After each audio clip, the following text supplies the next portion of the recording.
So what we're doing today, we're challenging you. We have Jenna Gartua. She is the founder and CSO of Go Nimbly, which is also the consultancy I work at, which is amazing. And I'm so pumped that she's here. As I mentioned, she flew in late last night, so it's like, we're super pumped to have you. And later we have Jen Lee, who is an old colleague of mine. She is a marketer and community evangelist. She has built the Map and Move community. She has also worked for WeWork, Adobe, and a number of other places developing communities, within those businesses. She's amazing. Like, everyone's amazing. And today, by the end of today, we should have a good path forward. Now, how many of you feel comfortable getting up here and talking for 2 minutes, doing a 2-minute pitch on your problem statement, what you learned, and how you plan on applying it in the next 2 months till we have our pitch competition? Who feels comfortable coming up? And by the way, everyone should be raising their hand. All right. Actually, if you don't feel comfortable, that's fine. Who's willing to try and do it? If you're not comfortable, who's willing to give it a try? Well, you guys got to do it. Everybody's doing it. So I'm sorry I framed this as a choice. I didn't mean to frame it as a choice. It's not. Anyway, so since the two most eager people were Woody and Mia, which one of you would like to go first?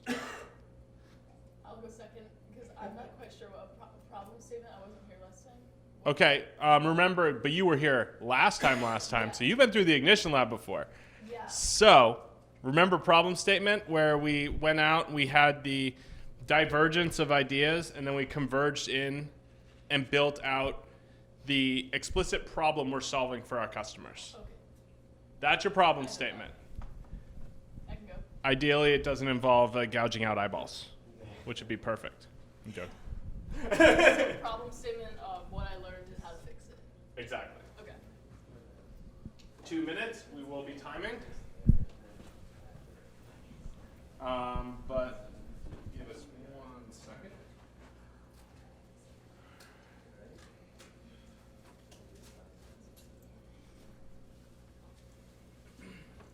I get to actually sit this time.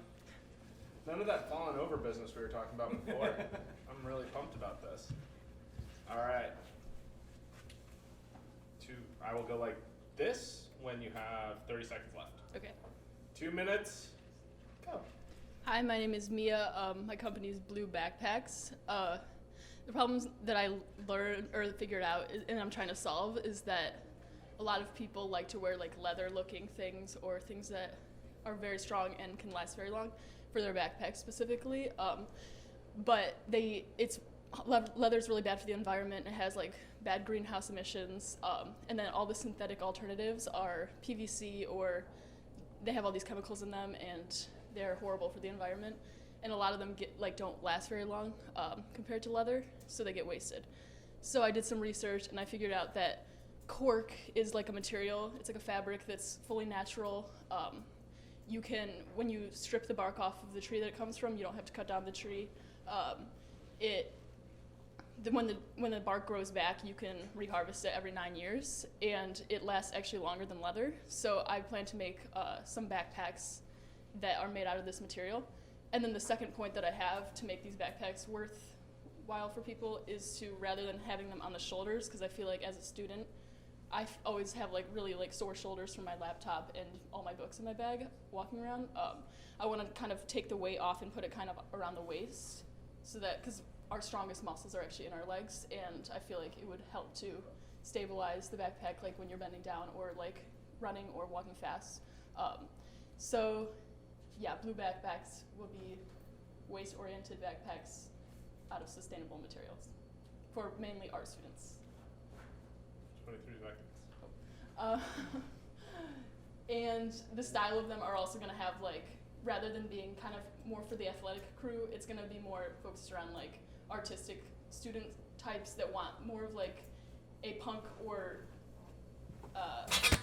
artsy look rather than athletic. So it's more of a fashion backpack as well. All right. Thank you. No, you can stay up there.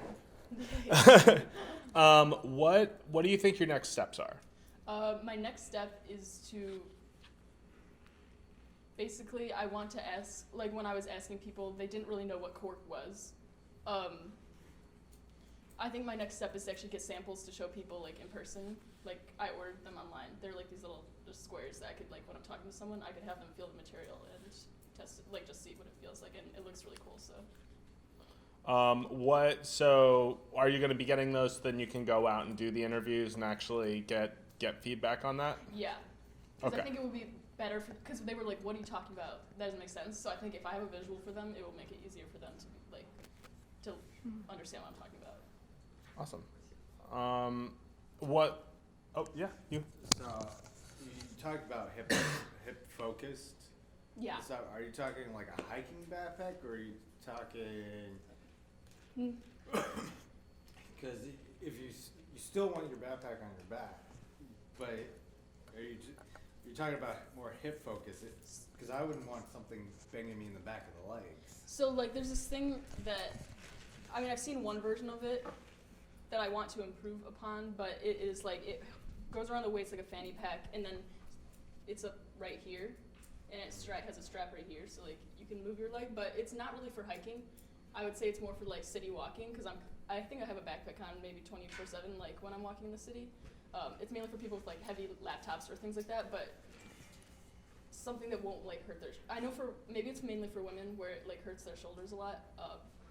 I think that women's hips like can hold like more, so I think it's probably mainly like the target would probably be women specifically. Is your target market, your like TAM, right, your total addressable market, is it big enough? Art students, women who are willing to wear a backpack on the leg. Have you done any research around that? I have to ask more about the leg thing. My front during the research was for the sustainability aspect, Sure. and I do know that Yeah. that is a concern for people, and a rising concern. I think my next step will be to ask more about like showing some sketches that actually describe like how it would lay on the leg. But I do know like fanny packs are a big thing, Sure. especially in the city, because I think that's part of I think that's something people are attracted to. Yeah. Yeah. That's a big product decision for you, right? Like Yeah. leg or back. Like that's gonna Yeah. completely change the amount of education that you have to do and the type of people that would buy it. Yeah. So I Because like think back's that's already a thing, but like legs, backpacks aren't really a thing. right. Yeah. Going beyond product, what do you think I'm going to say about your presentation? It needs to be more focused on the customer. Yes. Also, be more story oriented, Oh yeah. because right now you're telling a story very functional. Yes, facts. Yes. And it's very much, okay, here's what I'm building. And me as random stranger number one, or person or VC, or person who's looking to invest in you, or even a contract manufacturer, I don't really care about the what. Well, the contract manufacturer is gonna care, but when I first hear about it, I want to know why people want it. Yeah. Okay. On the other side, I think there's a lot of fine tuning to do around that ICP, the ideal customer profile, and I think that there is a lot of work to be done in kind of fine tuning that, and then figuring out what the TAM is, what the full market could be. Like, what is your serviceable market? I know we've talked about that a few times, but like, what does that end up looking like? This is, and I will say this, I think this is a good path. This is a good idea, and it has good legs. I think, yeah, I think there's just direction that needs to get behind it, and building a framework around where you're going to take this is going to be how we figure that out. Okay.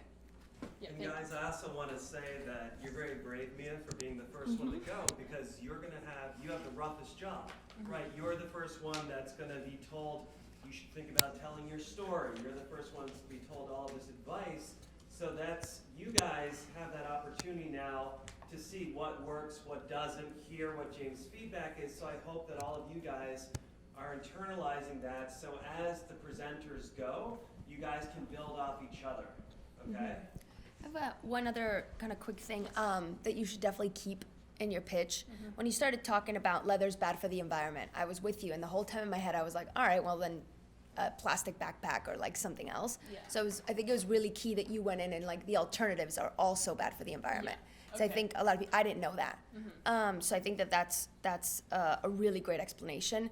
And then to James's point, and I think it's a good tip for everyone, know your first sentence off bat like just so well. Because that can increase a lot of your confidence when you're up there. Is just like know the first 10 words you're gonna say, and have that be super strong. More like a hook rather than. It could be a hook, but as a public speaking tip, like if you know your first sentence, it makes it a lot easier to just get off on a good foot. Okay, cool. Thank you. Go do your outside pitching again. Yeah. Walk around the block with the phone in front of your face, people, and just pitch to your phone with people around you. Don't stand on a porch. All right. Thank you, Mia. Nathan. All right. Who feels ready? Who's emotionally and psychologically prepared? Woody, you got your hand up first all the time, man. I love you.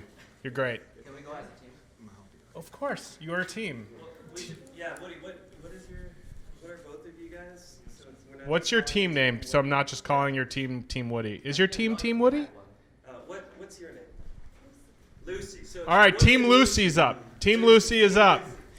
Woody, your team name has been renamed. Okay. Like you have use other end, it's use other partner. All right. Team Lucy, here we go.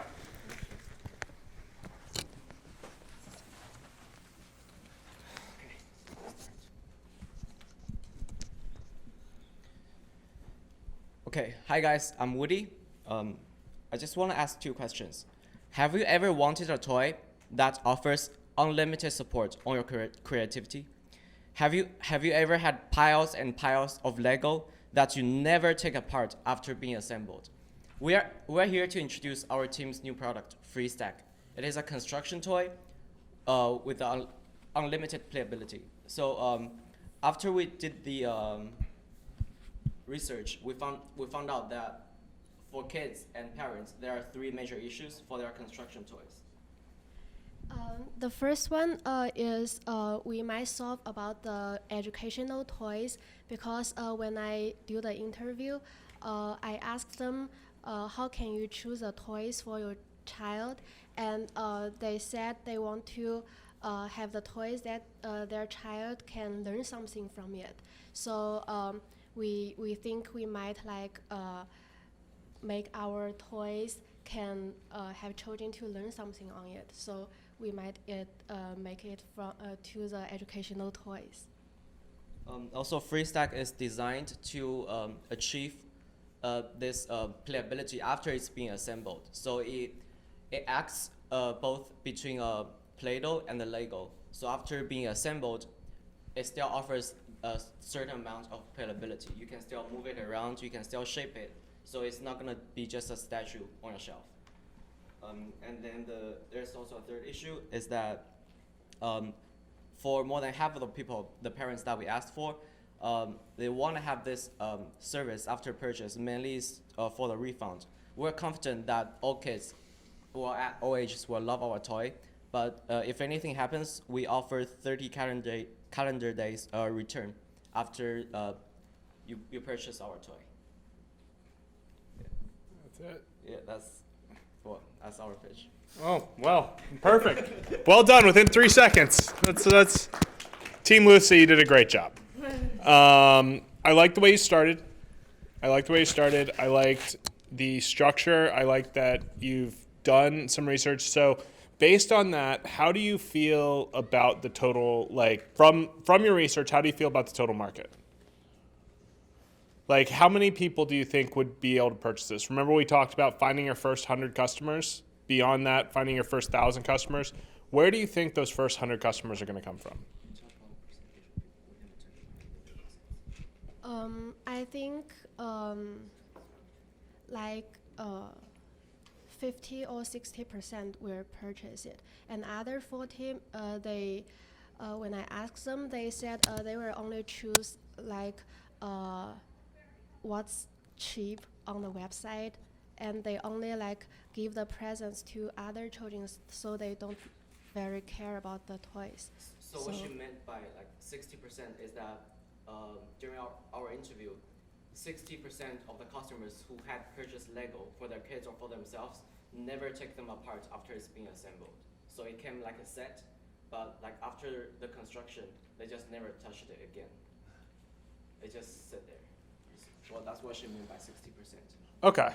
And did I see you making a prototype earlier when you were sitting down? Yeah. Do you have it on you? Can you show it to us? Yeah.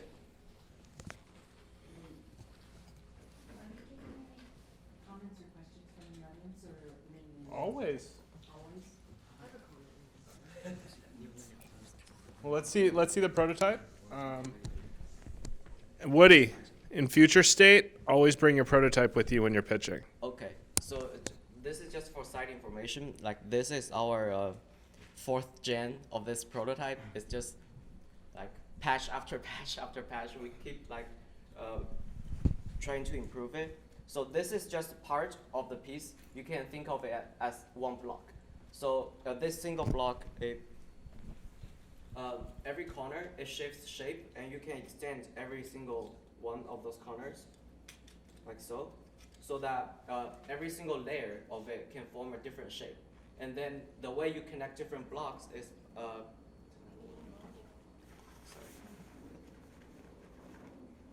not fully prepared. I didn't know that we're gonna show you. You have Doctor Who pockets? So for like easy construction, the way it works is that on every joint, on every corner right here, there is a snap button. So you just snap it on like so. Then you can move it freely up like this. So before construction, you have to think of it like a 3D printing. So you have to picture what every layer is like. Then you construct every single layer. Then if the piece is designed well, you can move it as in like you can replicate like how the muscle works or how a different animal or creature moves around. Cool. Yeah. So this looks like this. And what were you thinking your price point would end up at based on your cogs? Well, it's gonna be marketed at a price range between Mega Bloks and Lego. So that's where we find for us the sweet spot is. Yes. Just something interesting I thought of, like you were saying, there was a less majority that don't really buy toys because unless they know a child. Like it would be interesting if you would look into like fidget spinners or slime. I feel like those are toys that start out like marketed to kids, but I see them in like Urban Outfitters or like I don't know. I know adults who have like fidget spinners or play with slime or like slime videos and kind of playing into like how like social media or like YouTube or something like that can market your product. I think that would be really valuable. We actually have thought of using Instagram. Yeah, because some of them like gave us the good advices. They said our company could have like official account like Instagram, Facebook, so we can make some posts on it and to teach them how to play it, and they can also make the comments on it. Awesome. Yes, I have a comment. This is not Instagram, but I think it's really wonderful your thought of their children being able to leave the construction for a while because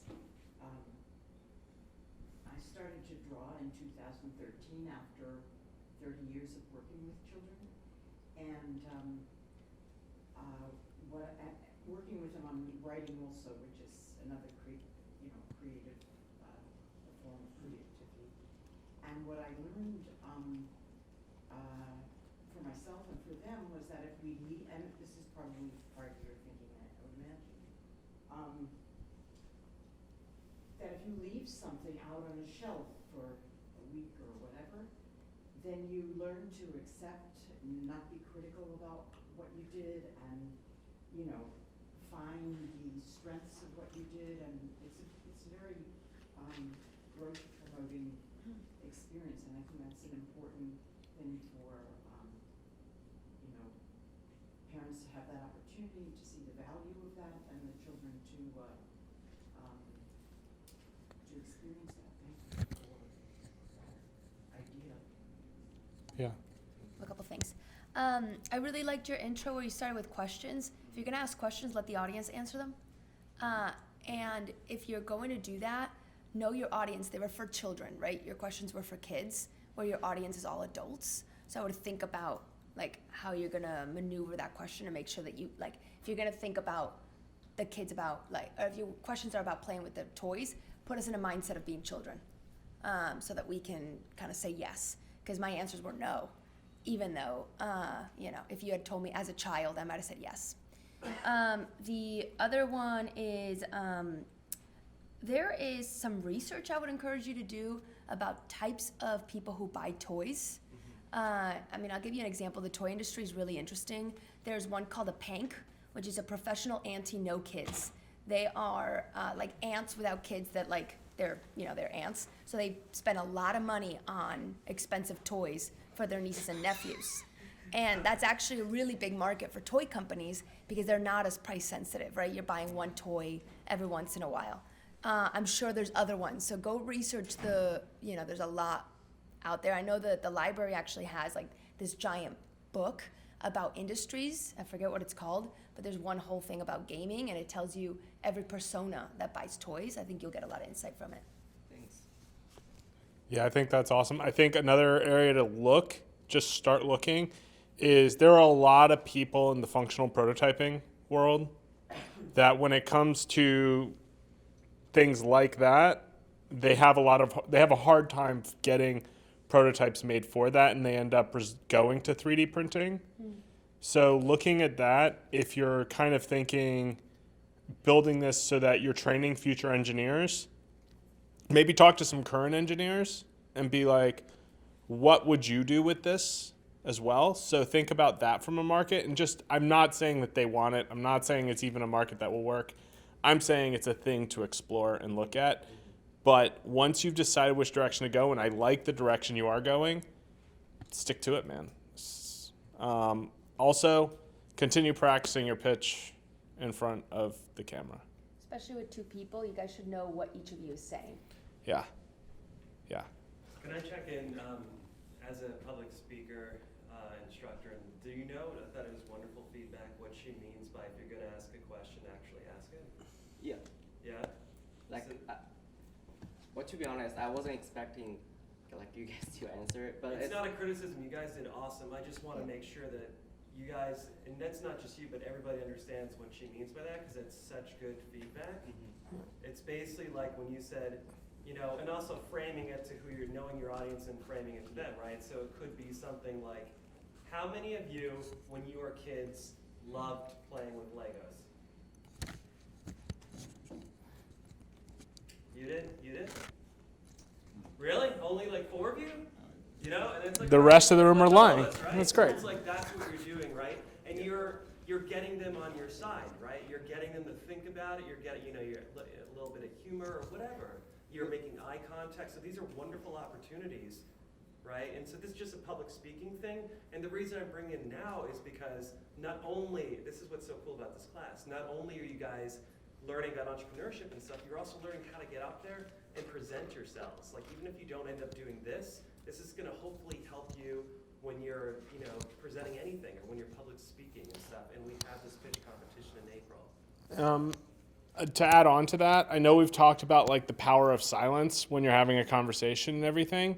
But one thing I'd be cognizant of is when you're going into that asking a question and answering section, read the room a little bit. If you're in a room full of people that don't want to engage, make them like mentally answer the question. Wait till you see some kind of assent in their actions. So if you ask a question and you see everybody in the room just kind of internally go like, when somebody agrees with you and they make a motion for that, read the room and be like, okay, these people aren't going to actually answer my question, and then just move on. Because the one thing you don't really want to have happen is you ask a question and you're standing in front of a room with 20 people and they're all like staring at you, waiting for you to continue, and you're like, Nobody answered. Why aren't you answering? Just wait for it, notice that they noticed, and then move on, because if they don't respond immediately, they're not going to. So they don't really remind me of Legos. They remind me of the toys I used to play with when I was a kid. It's called a Rector set, where you actually take screws and metal pieces and you build cars, and you build actual like cranes and stuff.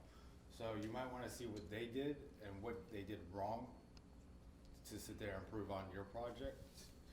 Because, I mean, Rector sets were real popular in the mid 90s, and then all of a sudden they disappeared. So you might want to look into that too. Yeah. To that end, look at Little Bits. Look at a lot of the other people that are creating similar products out there.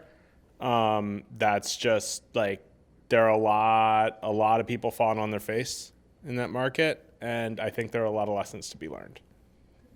What kind of plastic, or how did you say that was 3D printed, or? Yeah, it's PLA plastic. It is 3D printed, yeah. PRA plastic? PLA, polylactic acid, is derived from corn. So kids won't get poisoned if they chew on it. Yeah, ABS is not great for kids. Although it is strong, so it's great for Legos. But that's total digression and has nothing to do with any of this. Thank you very much. Give them a big round of applause. All right. Thank you, Team Lucy. All right. Who wants next? I'm just going to call on somebody. I'm going to do it. All right. Oh. There we go. Oh, there they are. Love that bravery. I love it. Thanks. All right. There it is. Hello. Hello. I'm Jake. And I'm Kiana, and we're here this afternoon to ask you again, how many of you have ever been caught in the rain without an umbrella? Sucks, right? And when you remember to bring your umbrella, it never ends up raining, right? It seems that it's a trick. Our company, Brello, aims to solve that problem for you. We're a umbrella rental service company. For a small fee, you can pick up an umbrella using our app and then return it as soon as it's done raining or you don't need it. This solves a few problems beyond just being caught in the rain and not having any protection. It also deals with the waste aspect of the umbrella industry. Countless umbrellas get thrown out every time there's like a big storm because many umbrellas are they're not made to last really. I mean, any umbrella you buy off the street for $5, it's gonna only last you 1 or 2 uses, and I call those disposable umbrellas. So our aim is to take disposable umbrellas off the market, out of the market, and put people more into a or have people contribute more to the shared infrastructure movement that's happening in New York City. When we went out and talked to people, we found that a common solution when it rains and someone doesn't have an umbrella is they'll wait out the storm or buy an umbrella off the street, or oftentimes hail a cab or call a Lyft or an Uber. So people are spending a lot of money on, getting from point A to point B to avoid the rain. Many people were interested in renting an umbrella, but they needed kind of a compelling argument as to why they should rent an umbrella versus buying another umbrella or calling a car. So we kind of came to the conclusion that we need to keep costs low, less than an Uber or a shared car or something like that. And also, maybe we came to the conclusion that this sustainability thing was going to be a big driving factor for our product. And so that, I think, is going to be a main factor in how we market our product. Cool. That's it. Great. What do you think your next steps are?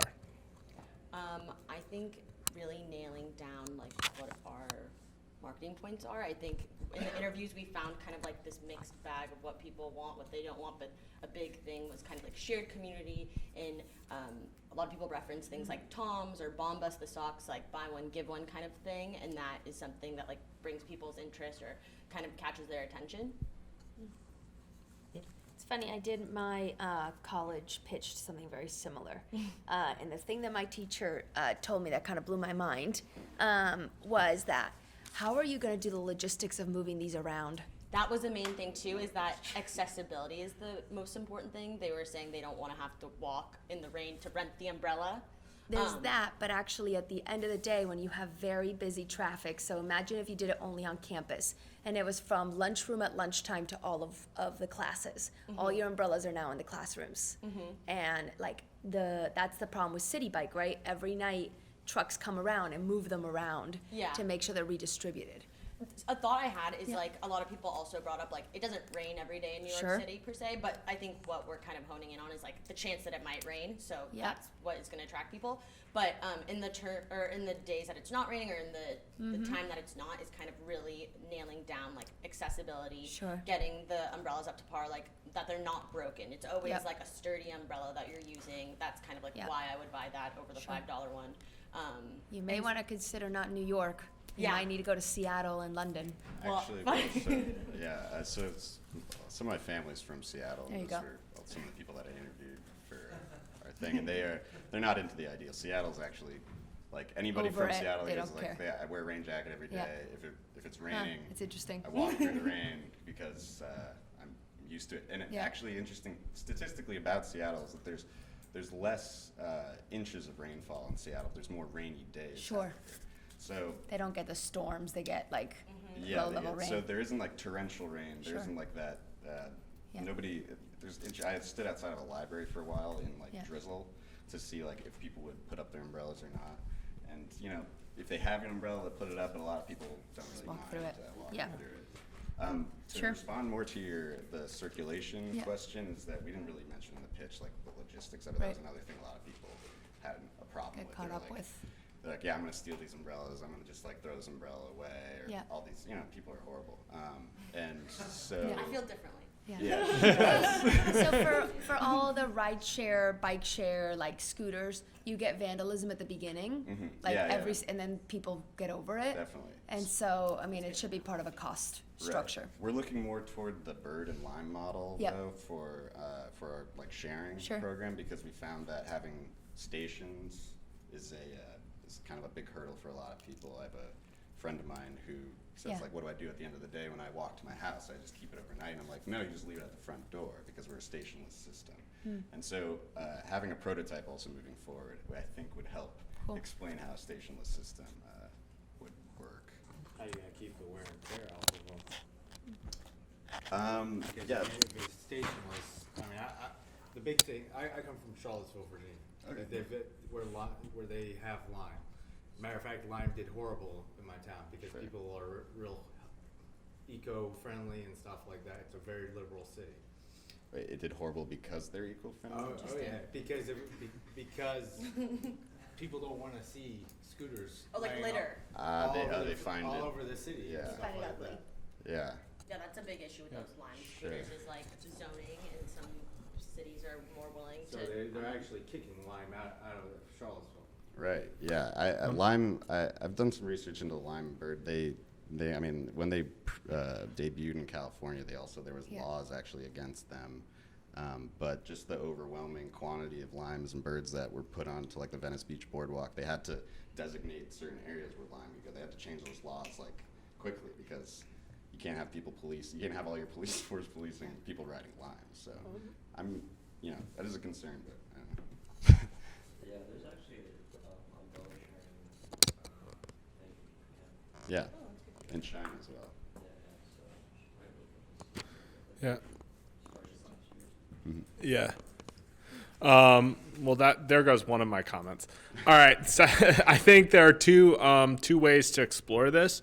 One is look at the Lime bounty program when it comes to their charging. Oh Yeah. Yeah. And then kind of parallel to that, I would look at the public safety part of having web-connected umbrellas on people's doorsteps, and so they have random strangers walking up to their door at night. That, to me, sounds like it would be a recipe for disaster a little bit. So I might explore what that looks like. So either I know we talked about the bag drop program. So something like that, partnering with local shop owners and creating centralized drop bins, and then people can take them overnight, but you just charge an overnight fee or something like that. Yeah, or you have like 24 hours to return it to another like store location. Redbox model. Love Yeah, it. yeah. Love it. One other thing, I think price is so important. Yeah. You guys got to figure out, and is it like a one-time use? Is it a monthly? Is it annual? And how much am I paying? Yeah, we wanted to offer both, like, Yep. so that you have that option, but a lot of people in the interviews were like, oh, I'm kind of scared to have another subscription service and another thing on my card, but maybe Sure. the thing would be, you know, try it out, and they're like, oh, this is Yeah. great, I want the subscription. I mean, look at City Bike. They'll charge you like, I forget what it is, like $5 every time you go and do it, or $125 for the year. And it's not a monthly subscription; it's a one-time for the year. Yeah.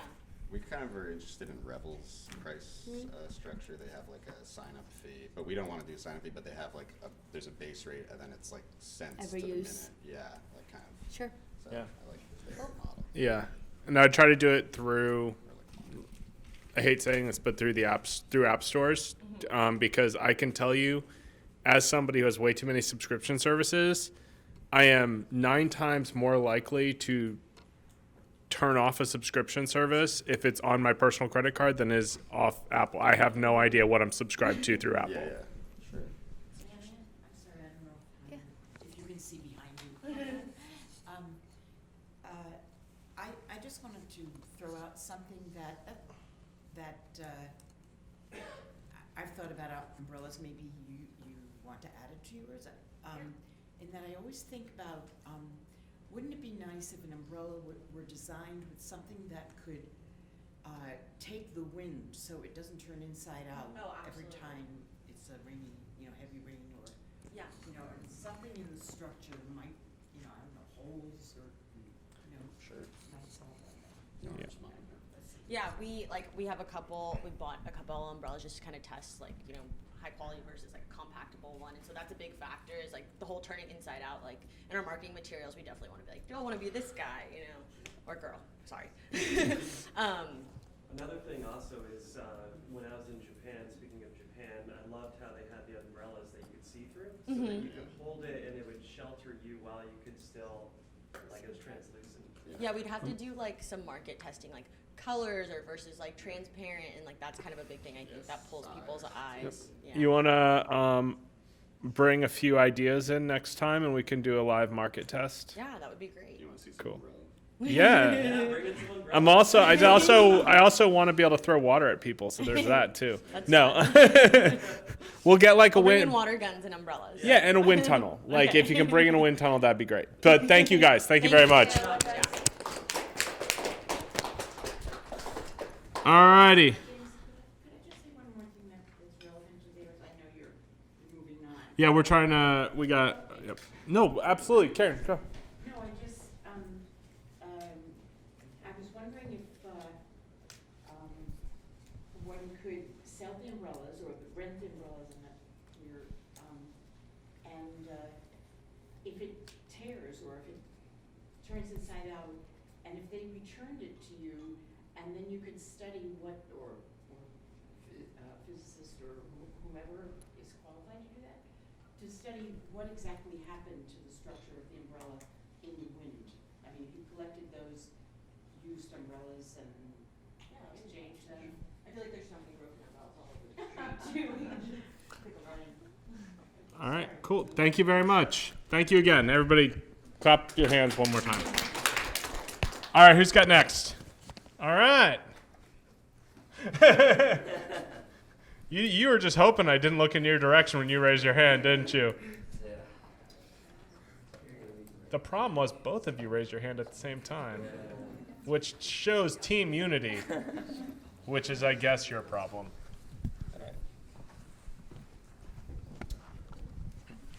All right, so how many of you have moved and you find yourself throwing away a lot of things, either because you can't take it with you or it couldn't fit in the truck? All right, seems like a good problem that everybody has. What if there's a more environmentally sustainable way to kind of give those things away or trade them for something that you might need? Oh, so at Swapple, we provide that capability to our users to allow them to trade something that they do want and to reduce their carbon footprint. And through research, we found that also a lot of people are environmentally conscious. They just find it very convenient to get rid of things, throw things away, because it's a lot of work for them to find somebody who wants their objects. So Swapple will allow people to easily find someone who wants their object in exchange of something that they don't need.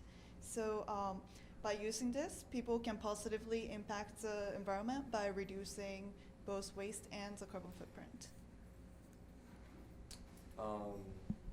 Yeah, that was our pitch. You got another minute. Oh, okay. So some of the things I think that we found, I think through our research is, through interviews and our surveys, is that there was like people found the purpose in it, but didn't necessarily find how to do it, and they found like certain prompts in it, like around security, sustainability. You have 30 seconds. Oh, okay. But I think that's some of the things that we're trying to solve through the app and allowing people to provide them a safe way, and then also giving them the incentive that they can impact the environment by not throwing things away and reducing the carbon footprint. Yeah. All right, there's 7 seconds. I'll give you that. Work on your timing, Yeah. first thing. Second thing is I kind of want to get a bit more of a feel on how you're challenging the assumptions you have on this model. Mm-hmm. Because it's right now, I feel like you've done research into it, but I want to know, how is this different from the various other object sharing programs that exist in our world? I don't know all of them because I feel like there are many. And so where are the pitfalls? Where are your strengths versus them? And this isn't a thing you need to answer in your pitch, but this is, start thinking about the ways you differentiate, or on your pitch deck, or in your business plan. It doesn't really matter, but just think about the ways you differentiate yourself and start writing those out. Those are features. Those are the features you maybe want to highlight, maybe don't. And that's the part of the research that I need to see happen, which is I want to see you researching what makes this better and worth pursuing versus what's already exists. Yeah. Good opener. I thought that was good. You're both engaging. You have like a kind of a dry way of pitching, but like really engaging. So keep that. Like both of you, I was listening the whole time. I had the same thing. I wrote down, I could just give it to Goodwill. I'll put on Craigslist, let go, apartment deco.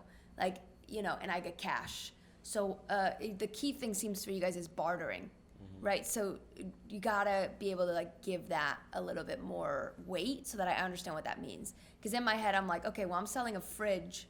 How can I find something of equal value that another person that wants a fridge wants? Yeah. And I got caught in that. And so I think you got to nail down, because I think it's kind of interesting. The bartering is the thing that differentiates. The other thing that you talked about was moving. And so maybe there's something there that it's a mass amount of stuff that people are giving away, right? It's not about selling one sofa, it's about selling 100 things. So you may have something where your company might buy it all at once for like a much cheaper amount because people are willing to get rid of everything for $1,000. You may have something there where like then you guys can have a bartering warehouse. That's what Apartment Deco does, right? They'll buy a lot of stuff and then you can buy it from them. And then if you're really gonna go in the moving, find out how many people move per year, do some of that sort of research. It's gotta be on Google and like come up with a little bit of like how many people, how much stuff is out there. Yeah, to your point, I think, Yeah, please. Yeah, I think, that is one of the selling points as far as like a bartering and not necessarily Yeah. like a selling of Right. things. And I think that's one of the things that we asked our users, or people that we talk to, is that their interest in buying and selling as well as trading. And I think we did find that people, they do both, but they were interested in swapping and bartering. Yeah. But I think to your point, there is a problem that I'm not sure if we even can solve ourselves in terms of like how much a fridge is compared to what other things Yeah. are. I think one of the things that, I don't know if we're necessarily trying to solve like the value of items, but necessarily trying to connect people to trade Yeah. things. There's a lot of like people trying to give their stuff away for free because they don't want to throw stuff out. Yeah, and to your point, you did mention like Goodwill, like people said that, yeah, I Yeah. can just give my stuff away to Goodwill, and that's one of the things that we saw, that people found that it's easier just to give that away instead Yeah. of like going through that whole transactional process of like partnering and trading. Do a little research. I think Goodwill throws a lot of stuff out. Yeah. So you may want to like push against like, hey, giving it away to places like Goodwill. They throw out like a really high percentage of stuff because they can't put it in their stores. And I think to that point, there's a multi-channel strategy here that's pretty interesting. Because you have a classic two-sided market problem, except it's worse because it's stuff people already bought. And so I think for you, the challenge is going to be, okay, we're taking in a bunch of stuff. How do we get rid of it? And building in multi-channel drop points. So Goodwill throws out a bunch of stuff. Go talk to somebody at Goodwill. Figure out what do they throw out? What do they keep? For the things they throw out, go there and be like, okay, you can drop off to facilitate the growth so that you can start taking things in and start building up a community around this. Maybe go in and look at, okay, how much can I drop off at Goodwill to just get the pipes flowing, get water starting through the pipes so that you can actually test out the model. That might also be a good MVP for figuring out, does this work logistically? You may have said this before to everyone, but are you guys using LinkedIn to go to the people that you might compete with and emailing them and saying, hey, CEO of Bird or CEO of Apartment Deco, can I grab 30 minutes from you?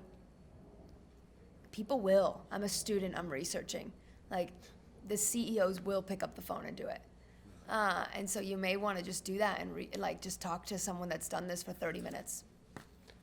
Yeah, remember, the power of being a student is like, you have a superpower right now that you will never again have in your life. Can I ask just, since we have Yeah. you here, Totally. instead of you just doing this, like, do you have an example from your own life when you did something like that? Yeah, I reached out to the CEO of Snapple when I was in school when I wanted to do like a beverage pitch, and I talked to him, and then he sent me a big old like box of a bunch of Snapple swag, and it was just like, and then I wrote a physical letter because it was pre-LinkedIn.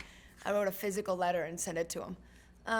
So yeah, and I get hit up all the time, and I'll get on the phone and answer. But I won't do it. Like, I'll do it for students. I won't do it for everyone else. Right. There's something about education that people can latch on to. That's awesome. Yeah. I have a question. Well, I guess two questions, sort of. I forget the first one. Forget it. There's this. Do you know who Kyle McDonald is? No. Okay, this is a story that you could use. I was just in some YouTube hole, and he's a guy who traded a paperclip. He had one red paperclip, and he traded it all the way to get a house. And he's sort of like this, like, folk hero for like barter systems.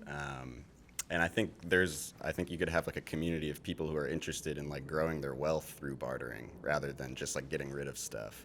I mean, I know that's like kind of a roundabout way of doing it, but if you use the example of Kyle McDonald, you got $200,000 house for free essentially. So. It's a good idea. And there's probably a big bartering community. Yeah, definitely. Yeah. Oh, actually, the other thing was, have you noticed that Craigslist they cost you to put, or I mean, they charge you to put ads, or not ads, to make postings on Craigslist now. What? Yeah. It costs like over $5 or $10. So now I used to be a big Craigslist guy. When did that happen? Not too long ago, Wow. within the past year. So there's like that giant like swap community that was on Craigslist that now has like nowhere to go, and then Craigslist also has like big message boards that you can like talk to those people who still are probably pissed off and on Craigslist. I know that they have that on Reddit as well. Yeah. People swapping stuff. And You posted Facebook. your idea on Reddit? Not yet. no. Everybody should. Yeah. Yeah, definitely post on Reddit and look at Facebook groups. I know Facebook kind of sucks, but Facebook groups are great. Yeah. All right. Karen?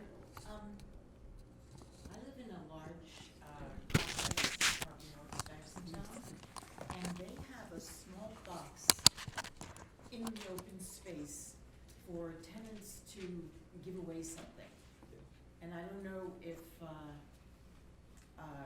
that would be something that you'd like to connect to, because the idea that you're sharing is one that's very important. A lot of people don't know how to give away, what to give away, and their apartments, as mine was, are filled with things that really don't help them get to where they want to go. Yeah.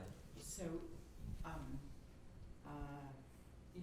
if that's something you wanted to spread that idea, that might. Yeah, I think our inspiration came from that. Locations for, even Yeah. if it wasn't enough for a lot of stuff. Mhm. But this box is like a bird cage, so I can only put in 1 or 2 books once in a while. But I thought it was a wonderful service. Yeah. All right. Well, thank you very much. All right. For all of you that have waited to share your insights, you're in luck because we are now going to start speeding this up a little bit. You now have less time on the clock in front of everybody. But the questions are going to get harder. So, flip a coin whether you like that. Who wants to go next? All right. Let's talk about AR.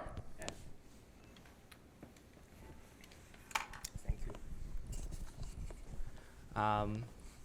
Hi everybody, my name is Zongguan Wang and I'm working on an AR game that the name is Secret Rail, and I want to create a new world just by AR. And is there a lot of opportunities in game field? There's a lot of PC games, a lot of mobile games, but I just find the ways that we can use AR to inside the gamings that you can imagine. You can beat the dinosaurs in the cities on the street, or you can just find some partners like the spaceships to fight with you to protect your cities. So doing the research, I went to I am more to bring some problems here because I have went to a lot of events like AWE, NYC, which is a very big explore for AR community, and like we are in NYC, and I talked to a lot of professionals. So their most question is that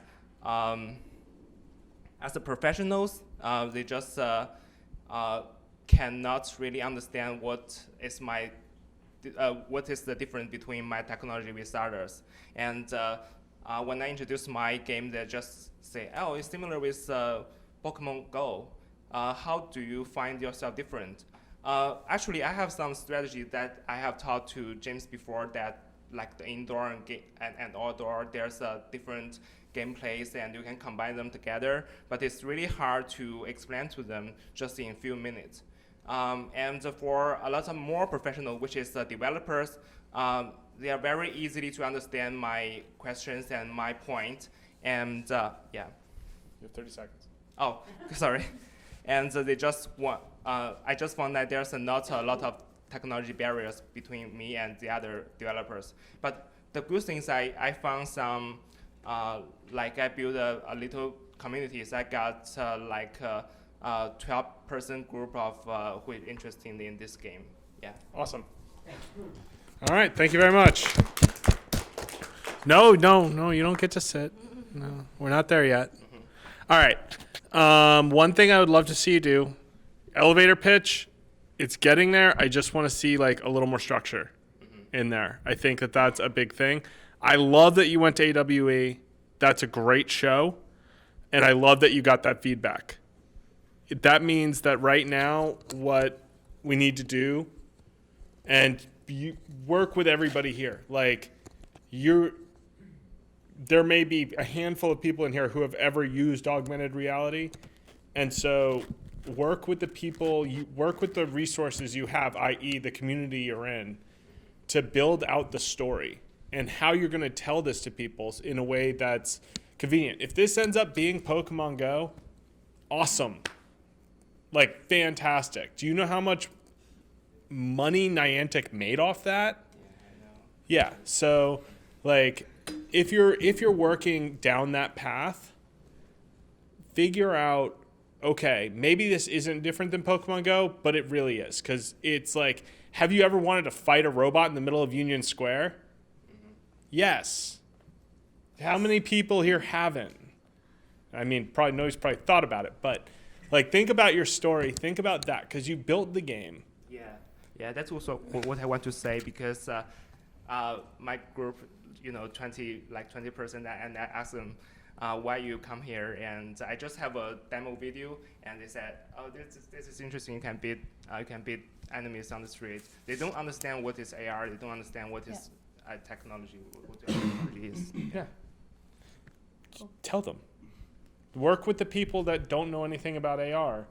Like, don't just talk within your community. Talk to people outside your community. Make sure they can understand the value you're bringing.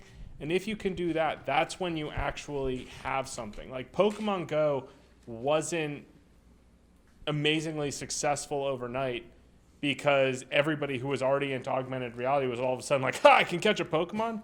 No, it was amazingly successful because all those people who had crazy, like, live in the past vibes, because I forgot what that word is in my head. Nostalgia. People who had crazy nostalgia, they were sitting there, they're like, I can play Pokemon in the street? Great, let's go get hit by a bus. Like, that's what Pokemon Go brought. And I think you have the potential to build something similar. Well, you've already built it, but it's messaging. Yeah, I was lost a little bit just because I didn't know what an AR was. AR is augmented reality. Got it now. And I really love games, and I really love video games. I'm just not into like the technical side of it. So I would probably like either, depending on your audience, lean into Pokemon Go. Like that was hugely successful. Here's how mine's different, but we'll have that same amount of success. Or figure out a way to just like really succinctly explain. And lean in on less terms, because I was like trying to get the lingo of the industry versus really understand your pitch. She's the smartest person I know, and I'm not just saying that because she's my boss. She is the smartest person I know, and if she couldn't figure this out, and our job is literally walking into a room with people who have been working on a problem for years and be like, okay, here's how we'd solve this for you. In that world, like, if she can't figure it out, if people around you can't figure it out because you're too focused in on the acronyms, that's a problem. So even speaking of smart people, Elon Musk actually did this. If you guys read his biography, and he said that he eliminated all of the abbreviations, even if they're obvious ones, like MVP or whatever, in entrepreneurship, because first of all, it doesn't save that much time, and no one admits, especially when you're at like SpaceX or whatever, no one wants to say, hey, I don't know what that is, and so that actually leads to way more problems than the 1 second you might save by using an abbreviation or an acronym. So he actually eliminates it, and that's Elon Musk, right? So if he's, so it's not about intelligence, it's about just being really clear, even if it takes a second longer. So that's really great advice. Yeah. Cool. All right. Cool. Give him a round of applause. All right. Thank you. All right. Who's next? You look so excited. You look absolutely terrified, but you look really excited. But you know what? That's the best time to come up here and pitch, when you're scared. Yes. It reinforces good behavior. It means that you're going to accomplish something and challenge your fears. So please come up and pitch. And say to yourself, I'm not nervous, I'm excited. And remember, stamp your foot. Seriously.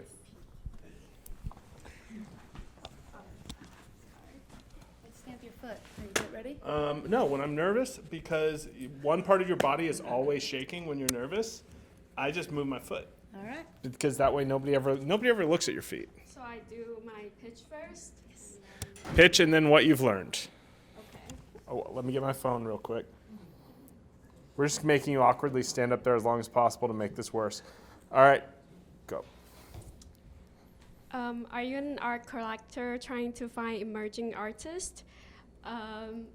it's very hard to find emerging art out there nowadays because you either have to go online and shop for something that you have not seen in person, or you spend a lot of money in art galleries and spend a lot of time.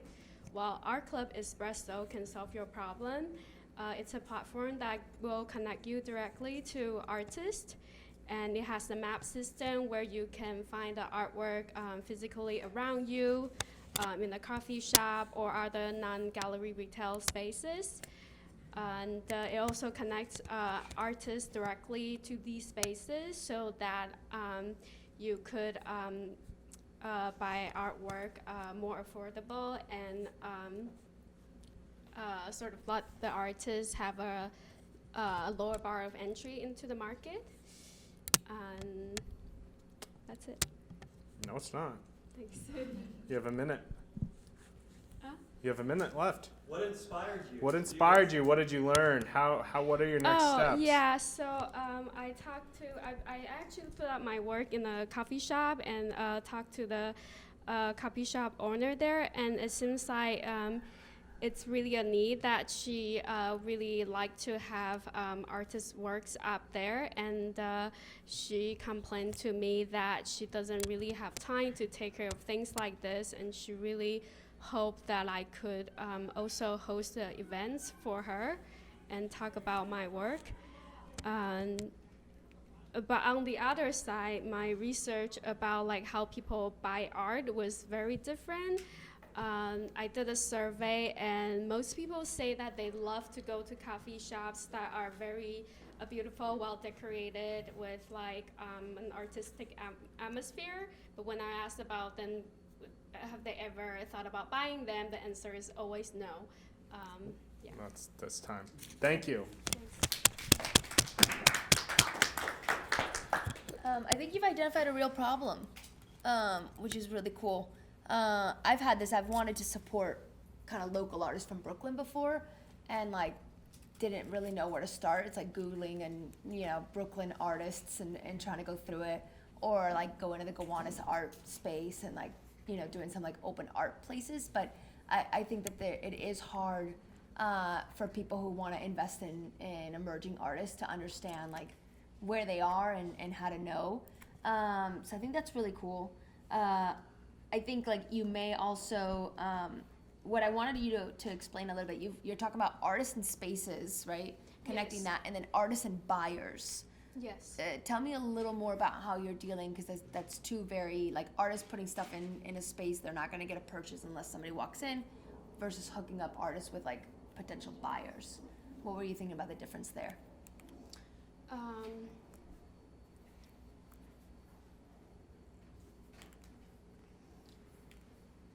So what I was thinking is that how like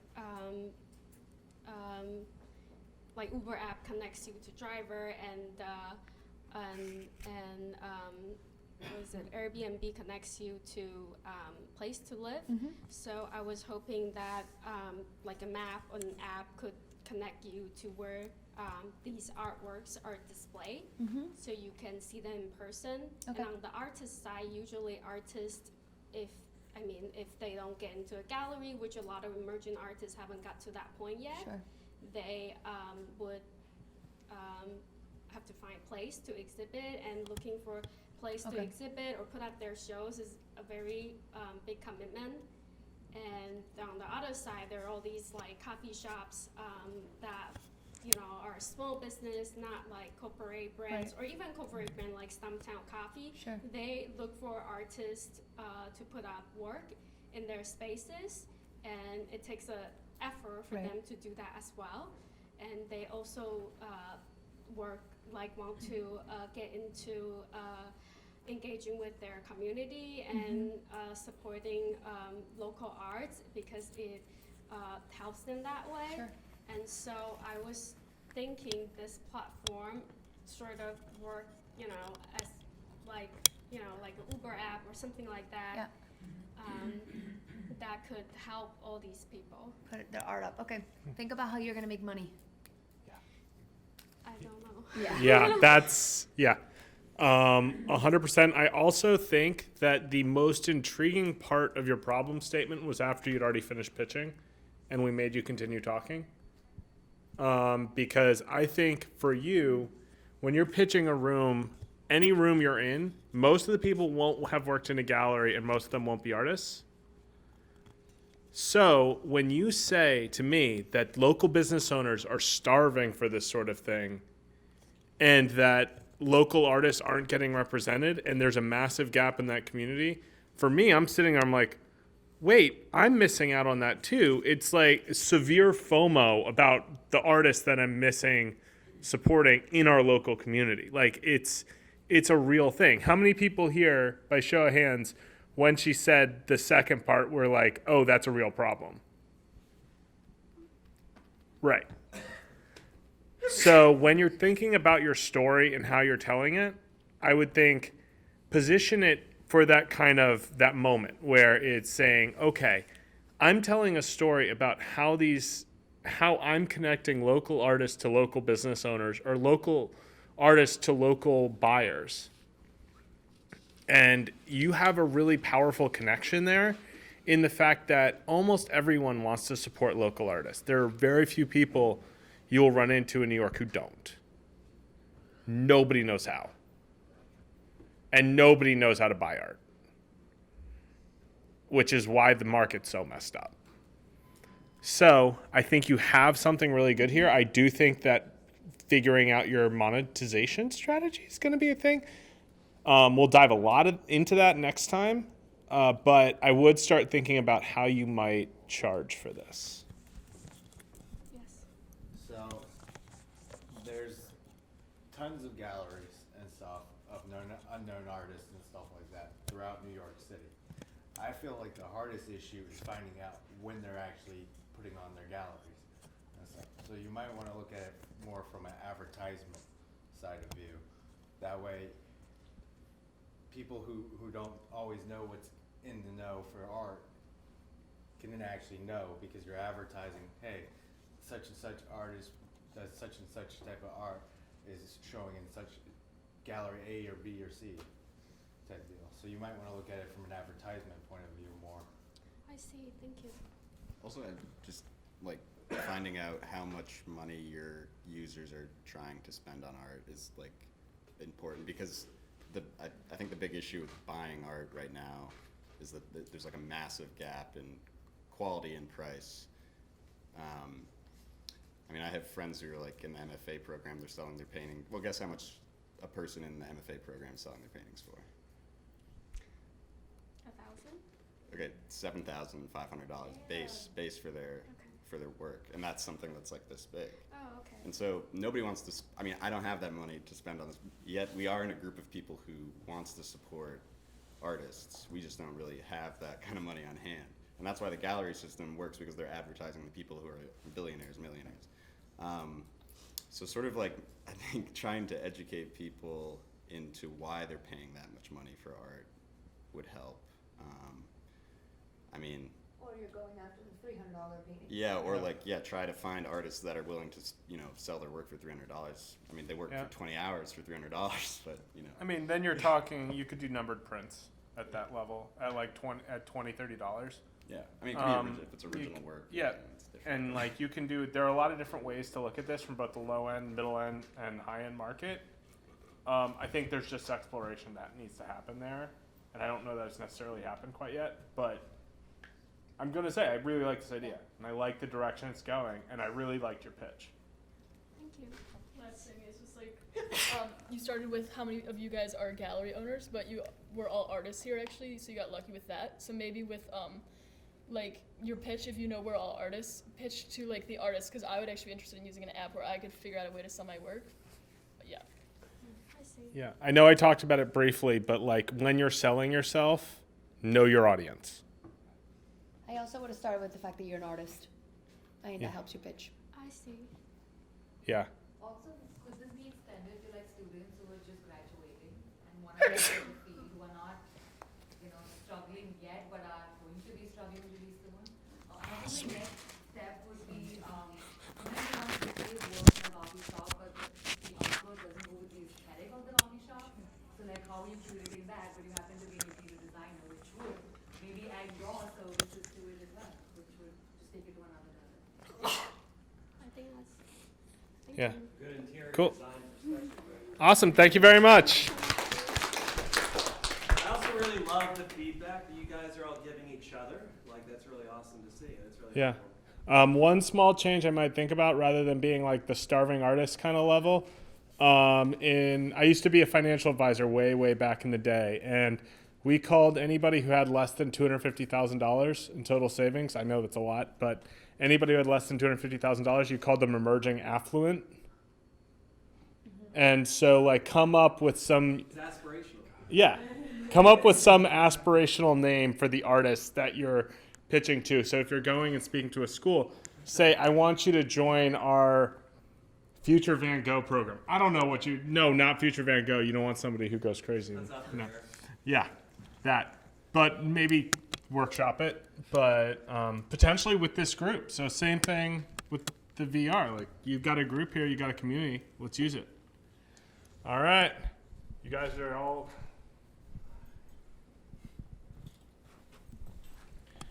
Karen has disappeared. Hi, our brand sells streetwears, concentrates on an underground culture which is magic and cardistry.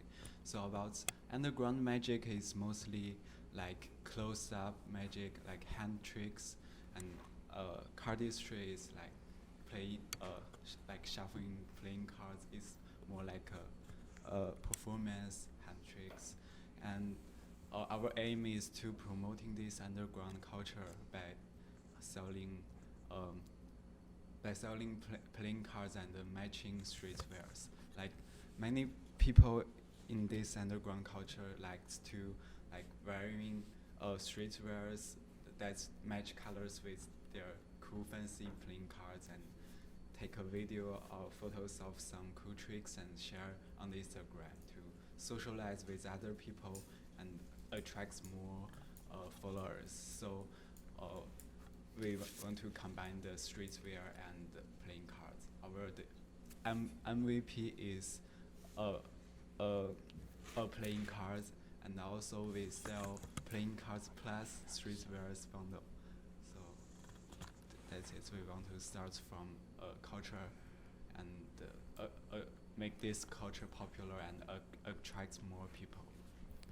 I'm going to give you, I forgot to time you, but you're definitely not at 2 minutes. So I'm going to give you another 30 seconds to explain what you learned over the last 3 months while you were interviewing people.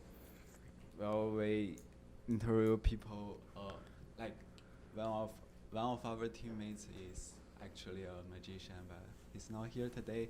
And so he asked lots of his friends, and they give some advice first.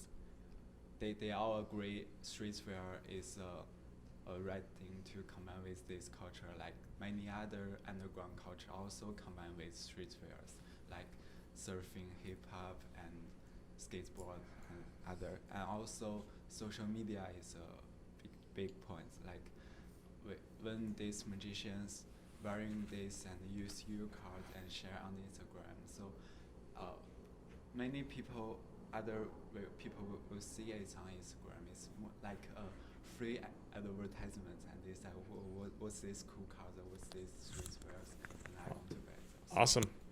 Thank you.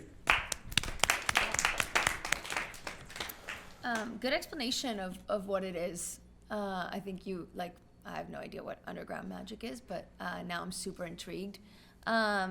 You also look really cool, so I think that's good. Make sure for every pitch, if you're talking about there's this underground culture that's happening that's cool and hip, you gotta show up looking cool and hip, and you did, which is awesome.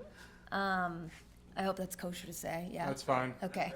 I mean, it's a lightning shirt. How is that not cool? It's cool. Yeah, this whole Like, vibe. The this glasses, whole vibe is great. The vibe is cool. So I didn't I got the explanation, and I mean it's high risk, right? Does it take off? Does it not? Everything with clothing. But I think I'm intrigued. I want to know how big. how big is this community? Like, what's going on? Are there people on Instagram that are followers that have millions of followers in this? Like, I want to get a little excited about, like, how big is this opportunity?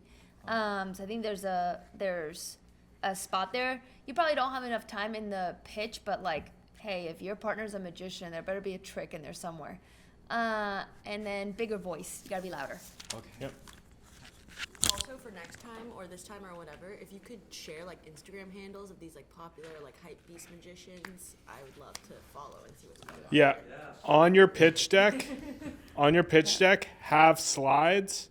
Like, the one way you're going to show people that this is a cool ass thing, because it is a cool ass thing, is by having slides that show magician, how you find them, and then the design inspired by it. You don't actually have to like make the thing.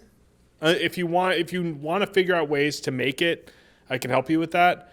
But if you're trying to if you're putting up these magicians, like, literally put them up there and show designs inspired by them. Start the thing off with the quick magic trick. Find one that takes 3 seconds, 5 seconds, whatever it is, and use it. Like, use your time to really drive home the point that this is cool. Also, to Jen's point, the warning signals that were going off in my brain the whole time were, who's going to buy it? I think there's a lot of exploration that needs to happen there. Like, who are your first 100 buyers? Who are your first 100 buyers? So magicians, like people in this culture. Okay, outside of the culture. Who are your first? Outside the culture. Yeah. Who's the first, like, magician? And how big is the culture? It's like my friend got 10,000 followers and he's pretty successful. Like, Okay. find him to shout for tutorials, something like that. Well, then that's actually a pretty good start.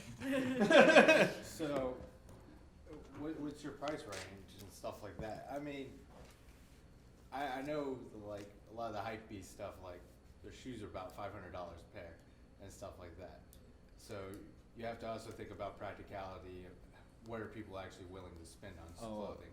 The price is, I want to set it to similar to Supreme, but a little bit lower, like $60 for a t-shirt. And I also for this hype things, the original price, like many of them not very expensive, so like $60 for a t-shirt, but the resale could be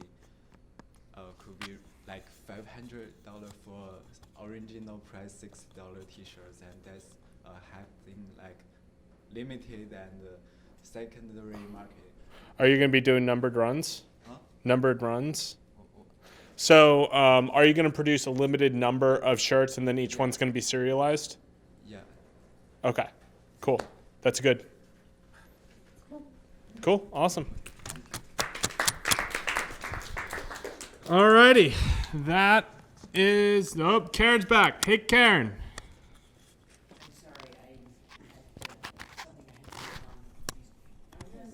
Yeah, you want to pitch? I'm sorry, I cannot do that today. Hopefully next time. All right, sounds good. Cool.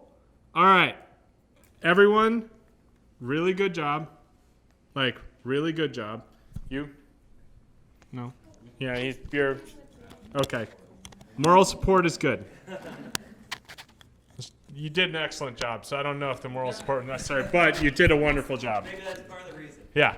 All right. Thank you guys so much. Jen, if you're open to it, you just heard everyone in the room.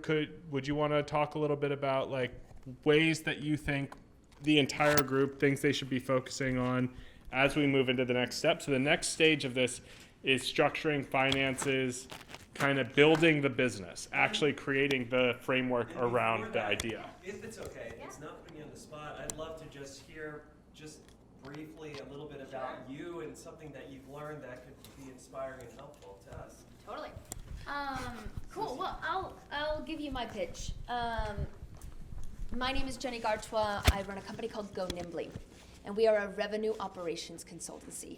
I know you have a lot of artists here, but what we do is help companies run. And so one of the biggest problems that we found is that at companies, when they're siloed teams, so you have a team that's working on marketing, a team that's working on sales, a team that's working on customer success, those silos that are created internally are creating a siloed experience for your customers. So if you think about when you guys buy products in the B2C world, so you go buy a shirt, you go buy an iPad, you go buy things, the experience is pretty good. B2C has kind of figured it out. But when businesses buy products from other businesses, it's not. It's super clunky. You'll go to a marketing event and you'll sign up for a webinar, and then you'll go and talk to a salesperson, and they might ask you the same things that you inputted on the form online. And then you finally sell a deal, and it's 2 weeks and you haven't heard from them about how to kick off. And then you get a survey saying, hey, fill in all the information about you. And it's like, I just talked to your sales team for 6 months, what's going on?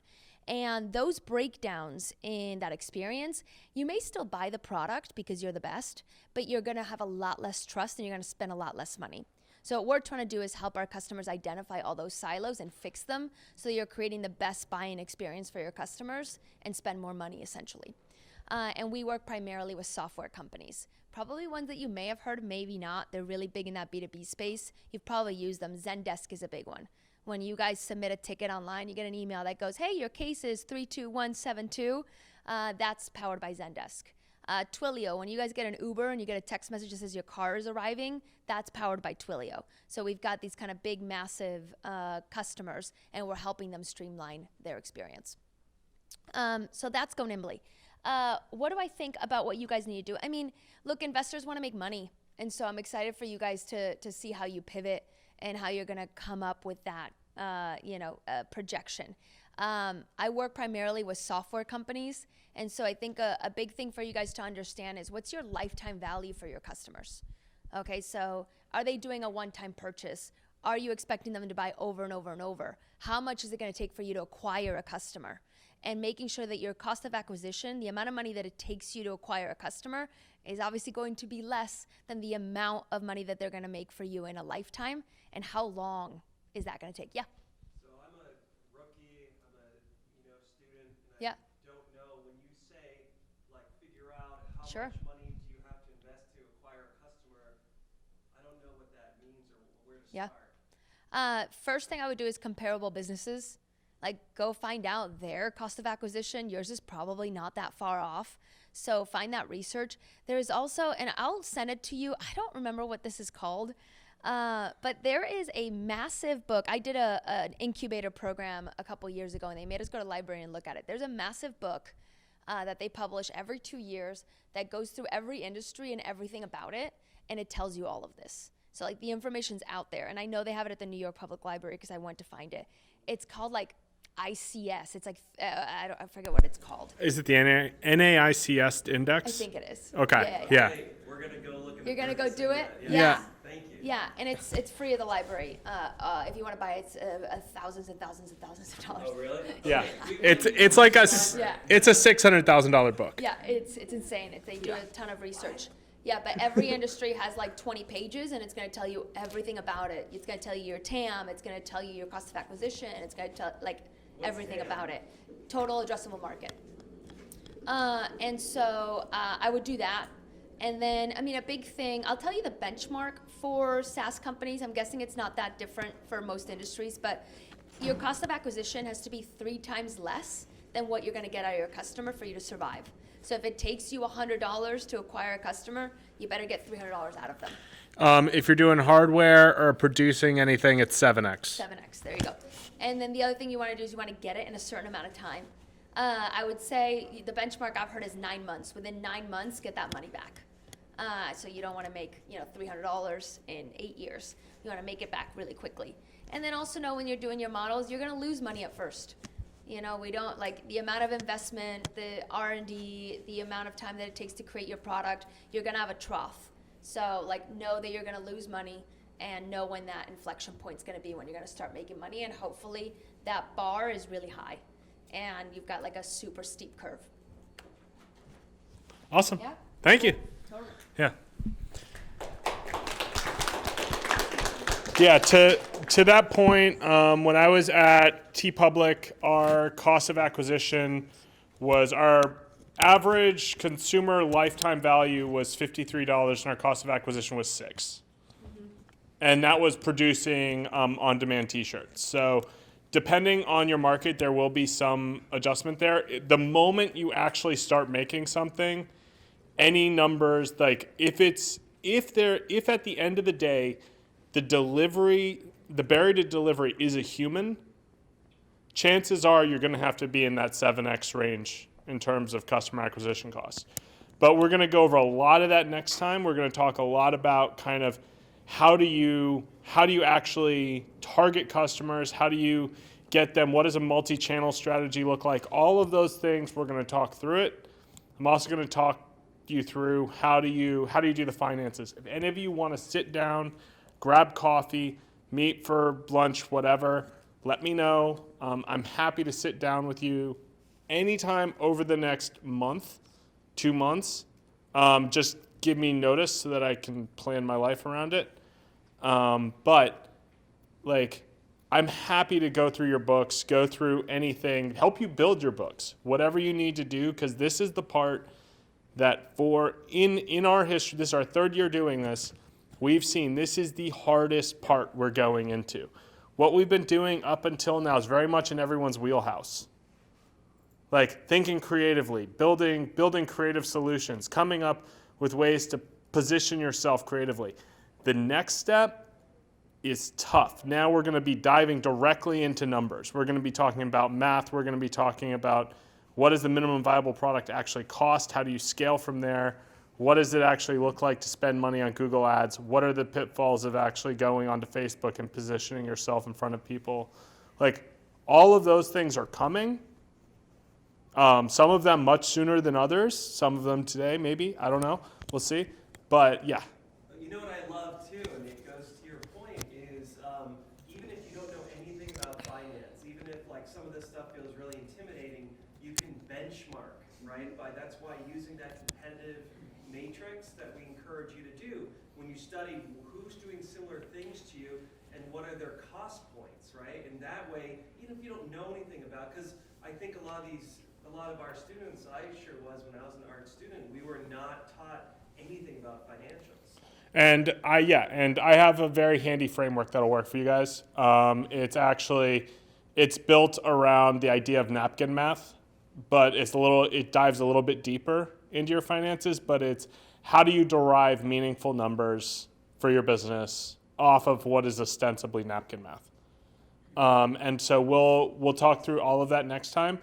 We're going to have a big, long time, so be ready for spreadsheets, because it's literally going to be me sitting here with my computer walking you through like spreadsheet, and we're going to do one for one of your businesses, and then I'm going to do everything I can to help the rest of you get ready for it. But right now, we all need to give a massive hand for Jen.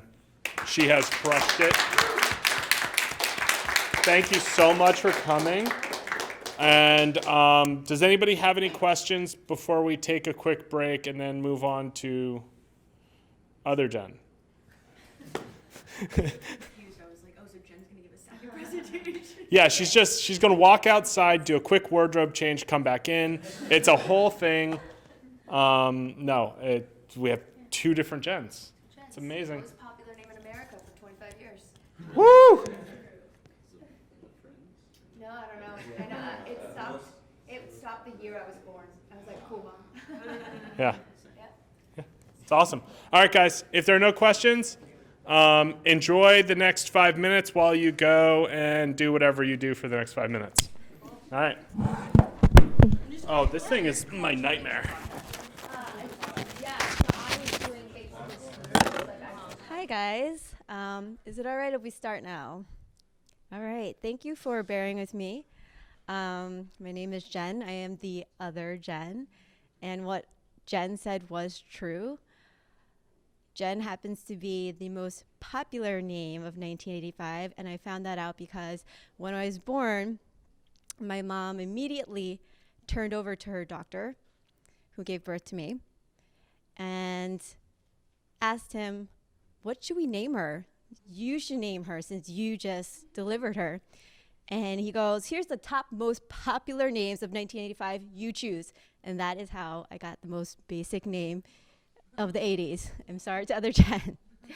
But thank you for bearing with me. I'm a little jet lagged right now, so I just flew back a few days ago. And today I really wanted to share some stories, and I'm really excited to speak to this audience in particular, and I'll go into why. But a little bit about myself. I most recently led member engagement and special projects at WeWork.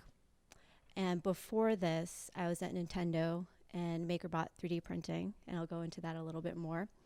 And I've freelanced around for different design studios. So I'd like to keep this kind of light and conversational, and if you guys have questions, I'd love to dive deeper and make it more specific to you. But a few different things. What I brought up all these different experiences for is just simply to say that I now have some insight and perspectives that I could share from working with solo entrepreneurs, small businesses, all the way up to enterprise businesses. And getting that perspective, I'm happy to share with you guys what it's like and all the commonalities that I found throughout all these businesses from different experience levels, sizes, whatever it may be. And so with WeWork, the work that I did there was a lot of intense interviewing, actually, and diving deep into member engagement and how to make people believe in the mission that we believed in. So part of my job was understanding what made people resonate with what we were doing, aside from the fact that they were buying an office space. So let me just take you guys a little bit further back into why I mentioned that I'm excited to speak to this audience in particular. And it's because I also came from a design background. When I started at WeWork, and Nintendo and MakerBot actually, I came from a very traditional UI UX background. Started out in communications at Syracuse University, which meant that I did a lot of hand cutting paper letters, which actually dates me. This was before we even went on computers to do graphic design. We were literally hand cutting letters with X-Acto blades. So that's my background, understanding visual design, and then transitioning from that, understanding user stories, personas, and then how to design experiences and market to people through both visual and verbal language. So with that said, at WeWork, I spent a lot of time, I mentioned, understanding user stories and talking to different businesses from all different sizes. And so some of the things that I found to be common, it didn't matter if we were talking to Uber one day or Adidas, so these were WeWork members, or somebody who was starting out and had literally been in business for 2 months.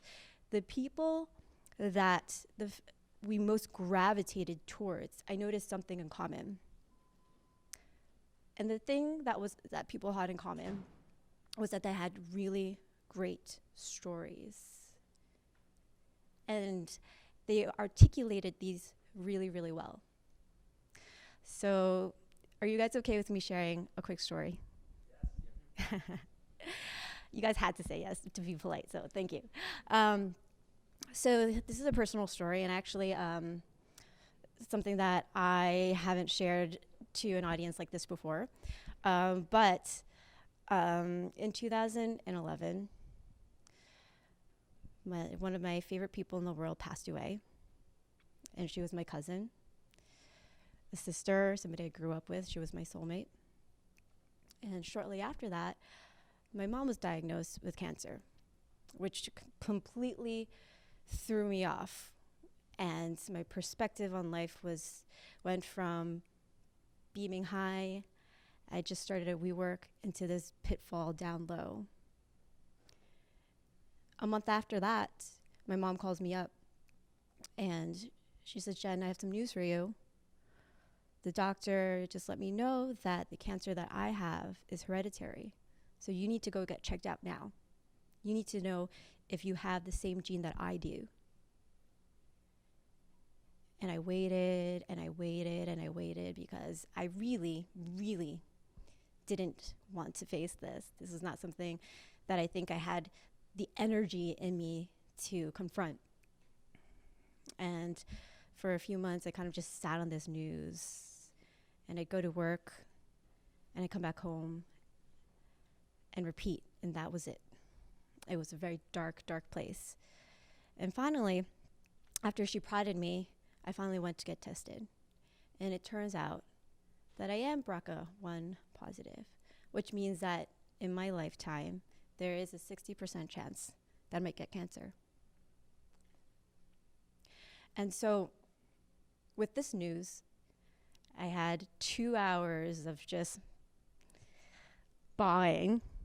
This girl who prided herself on being independent and strong, all of a sudden just felt really, really alone. And then at the same time, a few months before this, I had started something that I had been waiting a long time to start, and it was called Map and Move. And I had decided that I love traveling. I wanted to build a side hustle out of it. When I found out this news, I kind of just propelled this idea forward, because the realization for me was that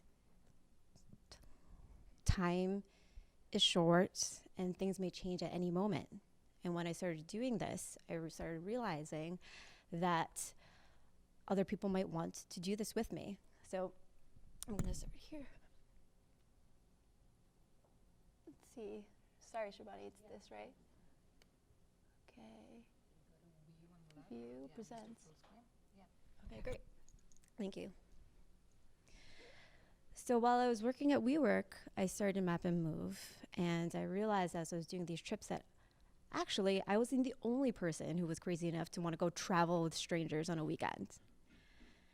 While I was doing that, I also realized another thing, that people, strangers, were also willing to sign up for trips, unsure of the places that they were going, with a girl who didn't have experience, and go all the way across the world and pay me for it.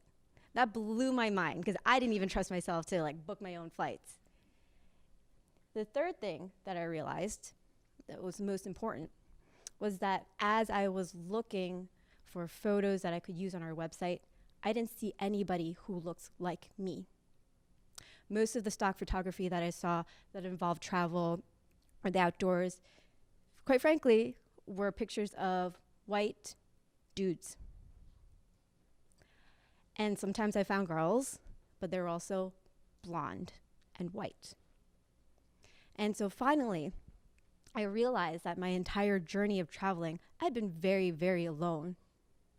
And I didn't do that because I had wanted to do that. It was because I couldn't find people who looked like me that I could travel with. And finally, when that realization came to me, we started doing trips with photos that featured people who looked like myself. Well, this was a little bit embarrassing, but looked a little bit more like me, that were the protagonists of these stories that we're putting out there. People who were strong and leading from the front, people who were taking charge, people who were active and confident. And that changed my mind about a lot of things, right? And I realized the power of storytelling in what we're doing. And so I mentioned before that I come from a visual design background. Working in tech, I had to very quickly decide and figure out ways that I could make something very visual and abstract work in a very data-centric, process-driven oriented sort of environment, right? I was working with programmers, data scientists, researchers all the time. And so very quickly I realized, going back to what I said before, the strongest founders and startups and businesses had the clearest stories of why they were doing what they were doing, and then how they were going about solving that problem. So the best stories simplify. The best stories are clear, and they don't have to give you all the details that you don't need to know, which sometimes actually confuses people.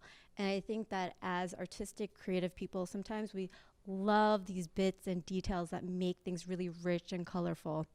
For my own story, I also had a lot of things going on as well.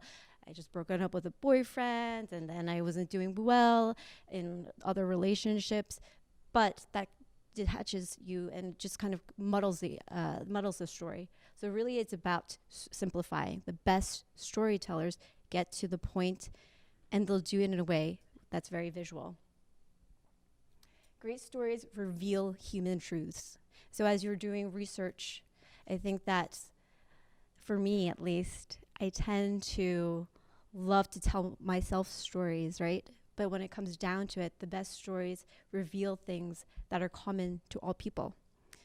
And key motivators for people are really, in fact, pretty simple. There's only around 5 or 6. The things that drive people are things like contribution. People want to help other people. Acceptance. Growth. People want to feel like there's progress in what they're doing. Novelty, which means change and doing things that feel new. Consistency, which means that you also have things that you can rely on and are stable. And then significance, which means that you want to feel important, needed, wanted. And all these things matter. It's just that the priority of how important they are to people, they might vary on that list. And understanding that helps you reveal what you're actually building, whether it's great coffee, or it's a card game, or it is a clothing brand. What is it that people value on this list of priorities? And then lastly, great stories have up and down, which means that we all don't have to be high the whole time. I've definitely had my dark moments. And when you reveal these moments where you are human, people resonate with your story even more. When you have these ups and downs, you're actually more flexible to think about things that may actually not work and things that you're doing really well. So this brings me to my next point. Oop, I didn't have that. The next point is creating these stories are important for people to resonate with your why and what you're doing this for, right? But there is a caveat to that. And the caveat is that sometimes we tend to fall in love with our stories so much that we ignore the facts. We ignore when things are actually not working, or when the data says this, but we don't want to see why people aren't opening our emails, our products aren't selling, our trips are not being booked. And I actually had to do this exercise for myself, and that was a really hard truth that I had to accept. But again, it's about being truthful to yourself. So this is a spreadsheet that I recently did. This is a small exercise. We had some friction in some of our trips, and people weren't booking them as quickly as I had hoped for. So I started doing an analysis of our top 30 most frequent users, people who came to our events and our trips. And I started dividing them. And this is a very clean version of what was a very messy spreadsheet all across. I mean, like different tabs and different ways of categorizing things, right? But once we started doing this exercise and finding out, and literally this is something that we did with each person. I've hid the names, but the way that we did it was we listed everyone from left to right, our top users, listed things that were important to them. What are things that, like their travel experience in our case, disposable income, what is their lifestyle like? What are the things that they value? What are the things that are in their daily environment, their experience level? And these things may shift for whatever products or service that you're designing, but because we are in lifestyle, a lot of the categories over here are related to work, lifestyle, travel. And then here are things that are common to everyone, right? These are, what do they value in connections? What are they willing to pay for? What are they willing to share with their friends if your product or service is really, really great, right? And then things like demographics, relationship status, what sort of events have they gone to in the past, their profession, right? All of these things we literally listed very factually from left to right. And as we started listing these, we started categorizing them into buckets. Based on these buckets, we found out that we really only had 3 main personas that we were speaking to. And that was really, really revealing, because up until this point, we thought that we had 20 different people that we had to answer to. So we had these lifestyle chasers, people who were very independent. We have safe adventurers, people who will go out on an adventure if they feel like they have financial stability. Whereas this bucket over here is they're more entrepreneurs and founders, right? So it's very different. And then last bucket, we had the struggling artist. And I'm allowed to say that because I was also once a struggling artist. But from this exercise, we realized a few different things that were really, really important. One, that the majority of people who were coming to our events unpaid was this bucket called the struggling artists. These are people who we realize they're great supporters. They have a lot of social capital. If they believe in your mission, they will bring people to your cause. But in terms of paying for something, this is not the category of people that could actually afford to come on our trips. Then we had this bucket over here. These are the independent lifestyle chasers. These are people who are high risk tolerance. They'll start their own businesses. They care a lot about meeting curated groups of people. They don't really care for like these big parties where there's 500 people. They so much rather have a dinner party, for example, with 10 curated people around their industry or lifestyle. And then we had this bucket over here. These are the safe adventurers. And this bucket over here, we realized was the actual bucket that we've been trying to speak to this entire time. These are the people who come to our events and support what we're doing. But we were focusing so much on this bucket over here and that bucket over here that we were actually diluting our message and our product. So that's pretty crazy, right? That's a lot of time and energy saved from what we were previously doing now that we had this bucket over here kind of picked out, right? And then what was even more revealing was after we did that, the psychographics and the demographics, we were able to zone in onto this key motivators list that I had just mentioned before, right? Because the thing is that as humans, we all look for the same 5 to 6 things. It's just the order of priority that switches for each person. And understanding this, right, we now understood here's the top motivator for this bucket versus that bucket. And then we were able to identify these are the sorts of values that they have. These are the sorts of brands that they really believe in. Here's the messaging that we can produce in order to talk to this audience more specifically. So again, just to go through it, great stories simplify. You can very clearly, quickly tell your why. They reveal human truths, and all the greatest storytellers ever, like Pixar, Steve Jobs, everything, right? They're revealing human truths through their stories. And they have ups and downs, which means that we're allowed to humanize our stories. And the moment that we're humanizing it, our stories, people are able to better connect. So another thing that I like to, an exercise that I recently did, and I usually like to do this when I'm feeling stuck. I'm not quite sure of where I'm going with this product or service that I'm trying to put out into the world. It's to write myself into a story. So this is an exercise that I think is pretty revealing, right?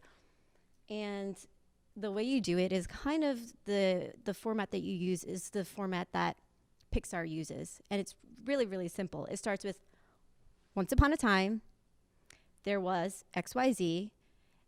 That person did this. Because of that, this happened. And then this happened. And then end of story. Using that very, very simple framework, you're able to do a few things. You're able to just take away all the complexity, reveal what you're really, really trying to say. And again, it's really, really simple, right?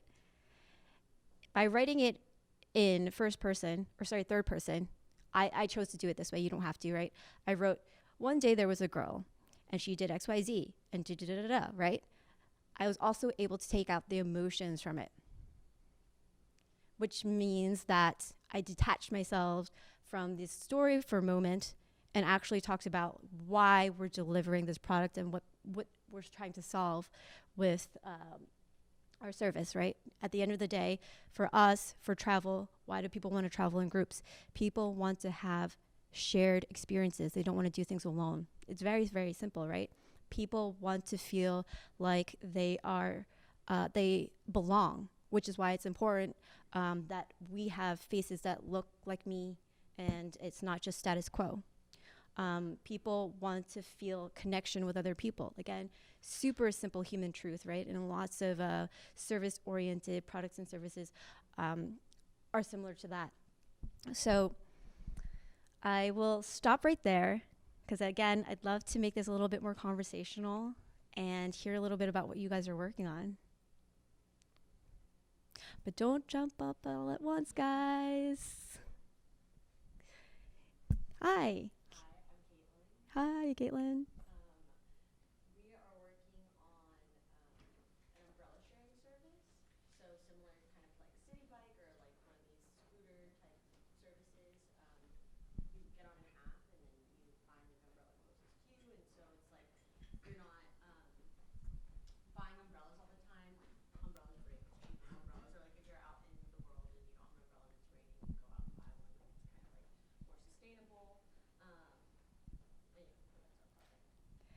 Can you tell me a little bit about how you started with this idea? Yeah, I moved here like a year ago almost to the day, and so I moved from California, and most of my experience is like commuting in the car. I'm not really exposed to like the weather conditions all the time, and so just from my own personal experience of like getting caught in the rain, like sometimes I'll have an umbrella or like flip inside out. That happened on like my first week here. I was so embarrassed. I felt like I was in a movie. Like everyone's looking, and like I'm just gonna throw it away. I'm not even gonna try and like get it back right back in, and so it was kind of something like that. And I think a lot of people have similar experiences to that. And then also, I just care about the environment and like reducing waste. So that's a big thing for me, like seeing how many people are going and buying umbrellas from like umbrella people on the street, all those broken umbrellas on the street, and the trash cans after a big rainstorm. So I'd like to pose this question to everybody here. One is, how many of you guys have a similar problem? You are in short of umbrellas. Anybody? Okay, maybe a few people like here. Another question. Who cares deeply about the environment and making sure that our waste isn't going everywhere on the planet, and we care about the trail that we're leaving behind? I think that was a much higher enthusiastic show of hands. And I think that may be revealing as to that's your why. You care deeply about the environment, and what are ways that we can reduce our waste? And how you do it is a different story. How you've solved it is umbrellas, but could that product be something that where we ask that question again, and there's a more enthusiastic show of hands for the how? Thank you for sharing that. Does anybody else want to share? Okay, so my concept is to replace like leather goods with a material that's better for the environment, doesn't kill animals, and it's not like plastic oriented, which is like releasing chemicals into the air. It's cork fabric. When I went to Portugal when I was a kid, this is a very common material in Portugal that I'd never see here. But actually, the farms in Portugal for these trees are not like lowering because people stopped using cork for their wine because it's more expensive than plastic. I'd like to create this company to bring awareness to like cork in the USA and to have people maybe like help these farms grow more as well because they help the oxygen in the air. That's really amazing. Does anybody resonate with this? That's really exciting. So can you start with a little bit about how you are doing your interviews? You mean to discuss my idea with people? Yeah, that's right. I kind of front with, do you care about sustainability practices and things? But a lot of them don't know what cork is. So, yeah, I don't know. I kind of want to start, I want to get a sample to be able to share with them so that they can actually feel the material. So. Question that might be a stupid question, but I heard that the world was running out of cork. Is that true? No, that's actually false. It's a myth on the myth. That's what I was wondering if that's a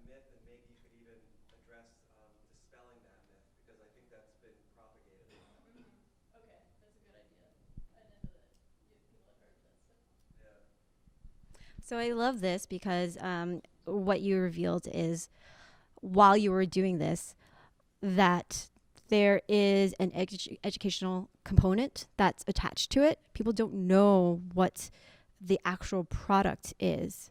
And so leading with the problem, that is something I think we could all take away with, right? That's a problem that we can resonate with. Though I want to ask everyone this. Does everybody know what sustainability actually means? It's kind of, we're not really getting like enthusiastic highs, like two-ish people, 2.5 people, okay? I think it counts for something, but what about the rest of the room? I, for one, love the term sustainability, but actually don't know what it means when it comes to, for example, materials. And so going back to that universal truth, what is it that you're trying to say without some of these terms? Maybe just taking it one step back and going back to the basics before you reach that term, because there's 2 different layers of education that you're trying to put on people right now, right? It's the idea of sustainability, and then also this product, this really, really interesting product that you can now use to solve for that problem. So simplifying would be something I think that would be a good thought exercise. Yeah.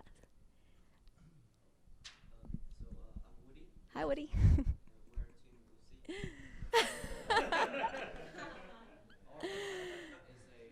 Educational construction toy. So it is a construction toy, but you can assemble it and you can stack it together. But the main point is that you can change the shape freely after it's being constructed. So if you say if you have a set of Lego, then after it's being constructed, it acts more like a statue and just stays there. You have to take it apart to make it into something else. So we're trying to make something that is a construction toy but has this characteristic of say Play-Doh.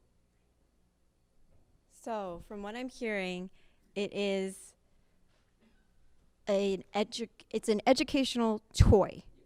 And you have the creativity to kind of mold it. Who do you think you are educating at this point? And what are you educating them on? Mostly kids and kindergartens and the elementary schools. And my other question for you is, what do you think you're solving that currently products out on the market is not selling right now? The problem that we're trying to solve is that for more than half of the Lego owners, they never take their toy apart again after it's been constructed. So they never play with that specific set like after it's being done. Mm-hmm. So I would actually consider asking you if you'd like to kind of reword that problem statement a little bit more, right? Because from what I'm hearing, it sounds like what you're solving for, at least at this moment, is that you would like to create a toy that has more uses out of it than that one time, right? But that's my hypothesis for you. I'm not sure. That's something for you to test, and maybe going back to a very simple problem statement, would you like to get more uses out of the toys that you invest in? Would you like to be able to have your kids play with this more than 1 or 2 times because you invest so much money, 1 in their education already, and then 2 in toys, so 2 things. So consider rephrasing, and maybe you could do this multiple ways too, and seeing what sticks. So going back to a few different things, for example, with some of these trips, we came up with 3 different sets of languages that we used.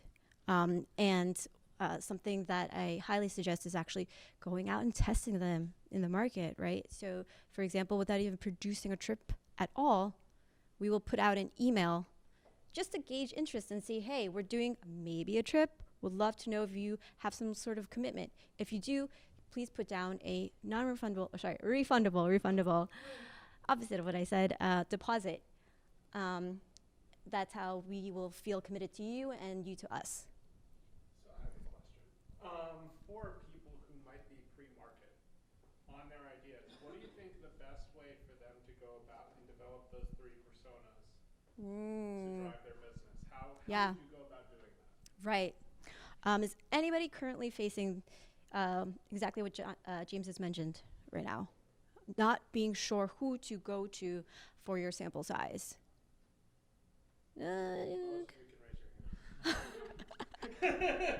Very shy hand raisers right now. So that's really interesting, right? First of all, one thing that Nintendo really, really trained me to do, because again, I jumped from a visual design background into Nintendo. That jump was pretty huge for me. And I went into a team that was very heavily data driven. So I had to very quickly find out, like, where do we have common ground, like, between my boss and I, so that we could figure out some sort of universal language that we could understand. So one word that he used a lot, and I really still continue to use it to this day, is, what is your hypothesis? What is your best guess as to why somebody should use this product, what problem we're solving? And the best things that you can do are work against things that already exist in market. And in your case, it might be, who are people currently purchasing Legos? Who are people currently purchasing Play-Doh? And what is their common ground? What are the analogous products or services that are similar? Meaning products and services that are not exactly what you're doing, but have some sort of relation. So it might be other educational tools. It might be apps. It might be toys. And I want to give you guys a great example from IDEO. They have a great course for free that's called Human-Centered Design.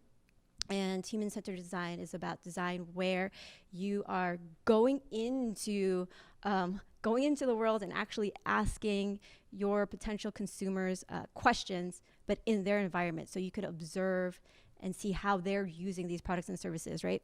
And so there's a case study where they were trying to redesign an ER room, an operating room, right? And they realized that the biggest thing in any operating room is that people are crisscrossing paths in a very small space in a very, very short amount of time, and it's very hectic. But obviously, going into an ER to do their case study was not going to fly, right? So what are other situations that are similar where they can go in and observe people doing this? Any guesses? Exactly, yes. I'm talking to a design audience, of course. Yes, so they went to NASCAR, and they looked at the team that was putting a car together and how quickly they had to move back and forth and work around each other. And then using this as a case study, they applied it back to the operating room. That's pretty like amazing, right? Because you can do that with pre-existing products without even building your product to see if it's going to work. Hi. Yeah.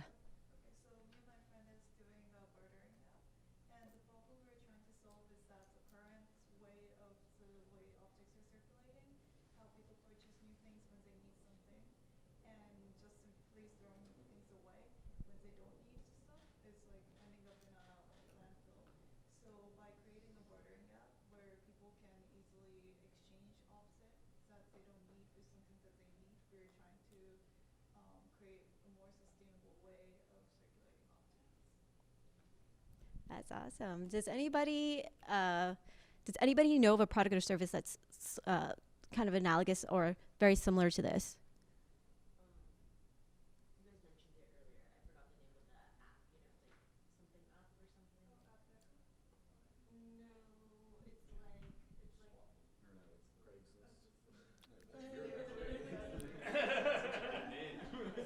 Such a good name. It sounds already ready. Someone said it today, but it's like, I don't know. It's like selling stuff, but specifically on the app. It'll come to me. Sorry. Let go. Yeah, let go maybe. Yeah. TV ads, like, oh, let go.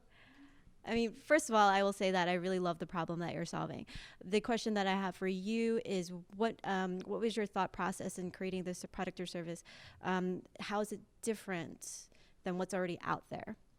And you may or may not have an answer to that question yet, but that's something I would think about unless you already do have something in mind. So currently there are lots of services that exist that let you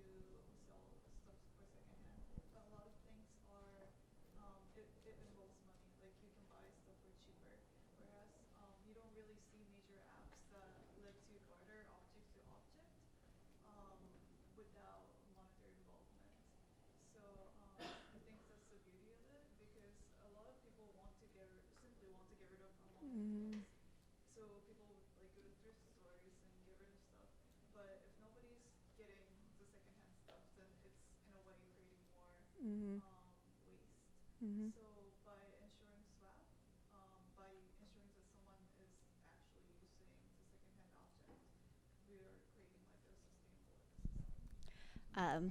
I think that's amazing. But the challenge I would give to you is to ask why people aren't already doing that, right? Because in theory, people do want to reduce waste and people would rather give something away than throw it out. So what is the friction point? Why are people not doing that? And how can you simplify it? So an example that I'll give, right, is I use this app and it's a delivery service. It's a person-to-person delivery service where when you go traveling, you're able to, if you have some extra space in your luggage, you can make an offer to somebody to say, hey, I'm going to South Africa next week. If anybody wants me to carry anything for them, not drugs, right? I can carry whatever you need in my suitcase and you just pay me a fee after that, right? And I've used it once or twice, right? Literally for that exact purpose. Somebody needed something from Adobe and I was going to South Africa, right? I thought it was amazing. But what were the friction points for me, right? One, it was having to find somebody who specifically was going to the same place at the same time. And then it was that was the hardest part, right? It was actually finding that very specific, very targeted, very narrow audience in that specific time frame. So that in that particular moment, it worked out, but I also put in 30 other products that I said that I could carry for somebody. Were you the person that was carrying or the person that someone else Yes. carried for? Right. So I was the person who was carrying, which sounds very weird when we're saying it like that. I was the person who was carrying. So how it works, right, just to give you guys some context, is that this person he listed 10 different things that he wanted to be brought over from the US, brands that he couldn't get in South Africa. And of the 10 different things, I was only able to purchase one. Right? So that was one limitation. Like I didn't feel like bringing shoes for him in my suitcase, but I'm okay with bringing art supplies. 2 was it needed to work within that time frame. 3 was it worth my time because he's only giving so much as a fee. So a lot of different variables. So how can you make that process as frictionless as possible for people? And that is human truth. People are lazy. That is very, very true. I know we had one more question. Hi.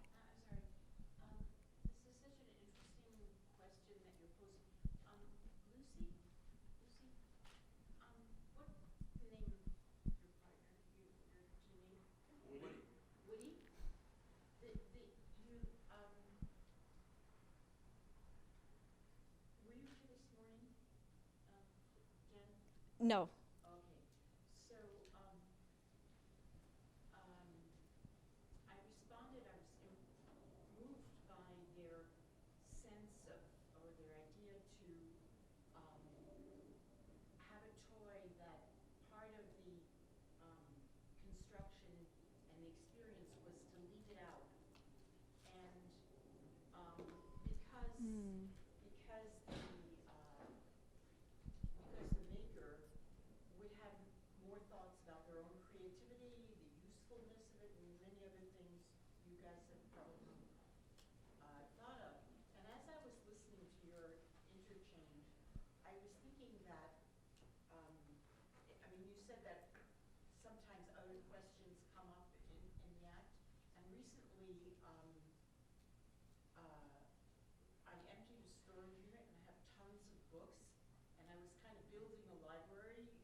Right.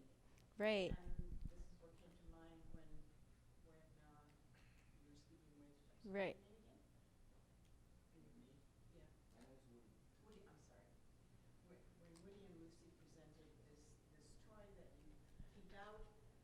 Right. You think of other things that you do and that Mhm. are there in your environment, and you respond to them. You make changes if you can. You said you can't make changes in your toy. You can. You can. Anyway, Right. thank you. That's very interesting. Was that did that reveal anything to you guys just now? Yeah, it gave me a different meaning of solving this problem. Right. Right. And for me too. So did anybody pick up anything, any nuances from the new problem statement now? Look at it from different angles before you sit there and try selling it on the market. Did everybody hear that? Okay, great. Looking at it from different angles and also redefining what the problem is and making it maybe even more simplified, right? Because from what I'm hearing that you're saying, right, the main problem that I heard was cost savings. People, parents who are already paying for a lot for their kids would like to get more uses out of something that their kids play with or interact with all the time. Whereas Lego, there's an element of pride to it, right? It's kind of like doing a finger painting, right? And then you put it up on your fridge. There's a reason why it's up on the fridge, right? And it's to remember because there was this moment of creativity and now it's plastered on your fridge for the next 3 months, right? So that's a slightly different problem statement that you're solving for. Lego, which is imagination and pride in your creativity, and then something like what you are starting with, which is versatility, cost savings, repeated use. So maybe I'm sorry, but I keep thinking of a puzzle. You know, like you have this like puzzle, you buy it, and then you finally do it, and then you're like, what do I do with it now? Right. You know? So I just think of like, imagine if you had a puzzle that you could keep working with, you know, and that I know it's not the exact same thing, but to me that just feels exciting.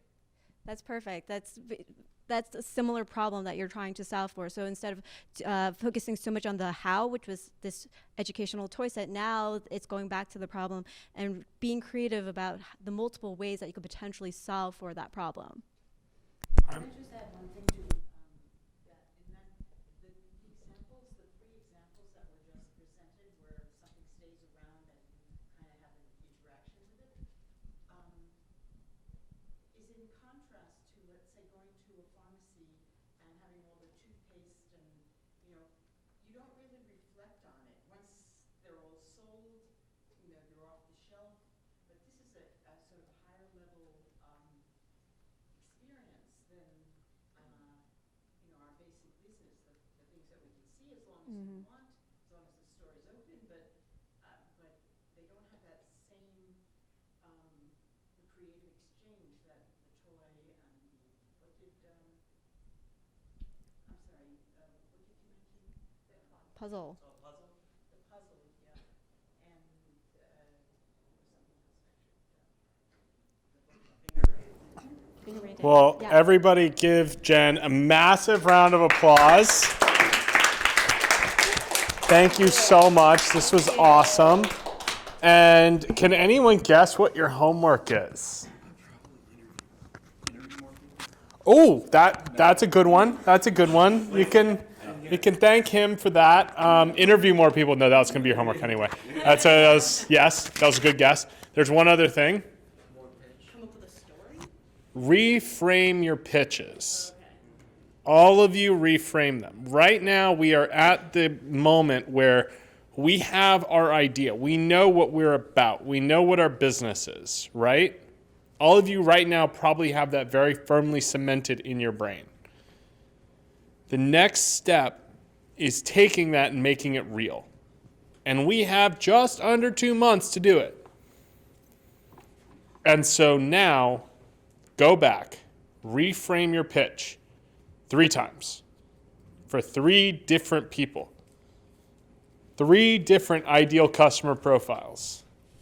For those of you that have logistics issues, you know who you are. I want to see plans for that. For those of you who have kind of searching to do as far as problem statement and how to source things, make things more relatable perhaps to a broader audience, I want to see that. Like, we need to get to a point where we're really tailoring each of these approaches to what your business needs, because next time we're actually going to be building the foundation, the bricks. Right now we're trying to build a house. We just did the design. Like, that's all we have. We have no house. Now we need to actually build the house. And we have 2 months to do it. So, 3 pitches. Again, I want you walking around outside, filming the pitches, and actually send in your homework this time. A few days before the class would be great. So I have time to review it, not 2 minutes before the class. All of you know who you are. And so go around, walk around outside in places where there are people, no porches, and do the pitch into your phone. If you can do that for all 3 of your frames, answer your logistics questions, kind of get things in order. Make sure that you have a solid foundation. Next time, we're going to start laying bricks.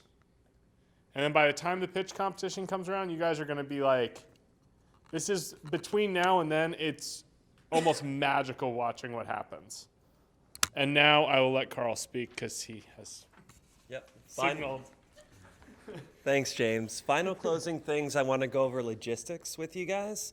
And basically, you guys are the incredible backbone of the program. You are the guys that showed up after the huge, over 2 month break. So I've been doing this. This is my 3rd year doing this, running this program. These are the people that then are dedicated and will actually do the pitch competition. You'll get the certification. You'll get this invaluable experience. So I just want to personally start out by saying thank you. I appreciate so much you're here, because every year I stress out, are people going to drop off? And so I want to do everything I can, and James and everybody else, to support you. And I want to make sure first you understand the dates. It's very different because now we're going basically every 2 weeks. You're having a session leading up to that, right? So the next session, session 4, is February 22nd. That's in 2 weeks. Then March 7th is session 5. Session 5, you guys are going to have a chance to actually understand the perfect 10 slides for a pitch deck. We're going to have you practice. You're going to have an expert go over it. And so you're going to be really well prepared. We're not going to just throw you up there, and so that you're going to feel prepared and you're going to feel really strong by the time you get to April 4th, where I'll be in the student union with that huge screen. Okay? Does anybody have any questions about the program or anything right now before we meet again in 2 weeks? The next people are? Huh? The next talk, the next speakers. It's not Peter Ragnetti, is it? Yeah. Oh, yeah, it is. Yeah, and so the next one also is probably one of the, James is, as he said, is an expert on helping financial projections and understanding money and making it in a very approachable way. And then Peter has over 100 patents. And so these guys are the real deal. They're you're going to help walk you through so that you can talk about your financial, acumen and stuff like that. It's one of the most important sessions.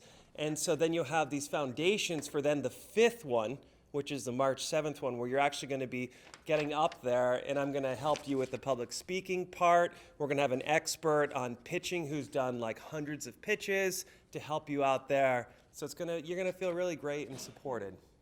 All right? So that's all I have to say. And then, James, final closing? Final. Go for it. Just one more time, thank you to all of you for coming out and preparing over the last 2.5 months. I know it's been a lot. And coming here and pitching in front of people is hard. And doing what you're doing is hard. Don't think it isn't at any point. And I really have a ton of respect for all of you. Also have a ton of respect for Jen Lee. Thank you very much for coming out. Give her another round of applause. And I look forward to seeing you guys next time. We're going to have a lot of fun. All right. Have a good one, guys.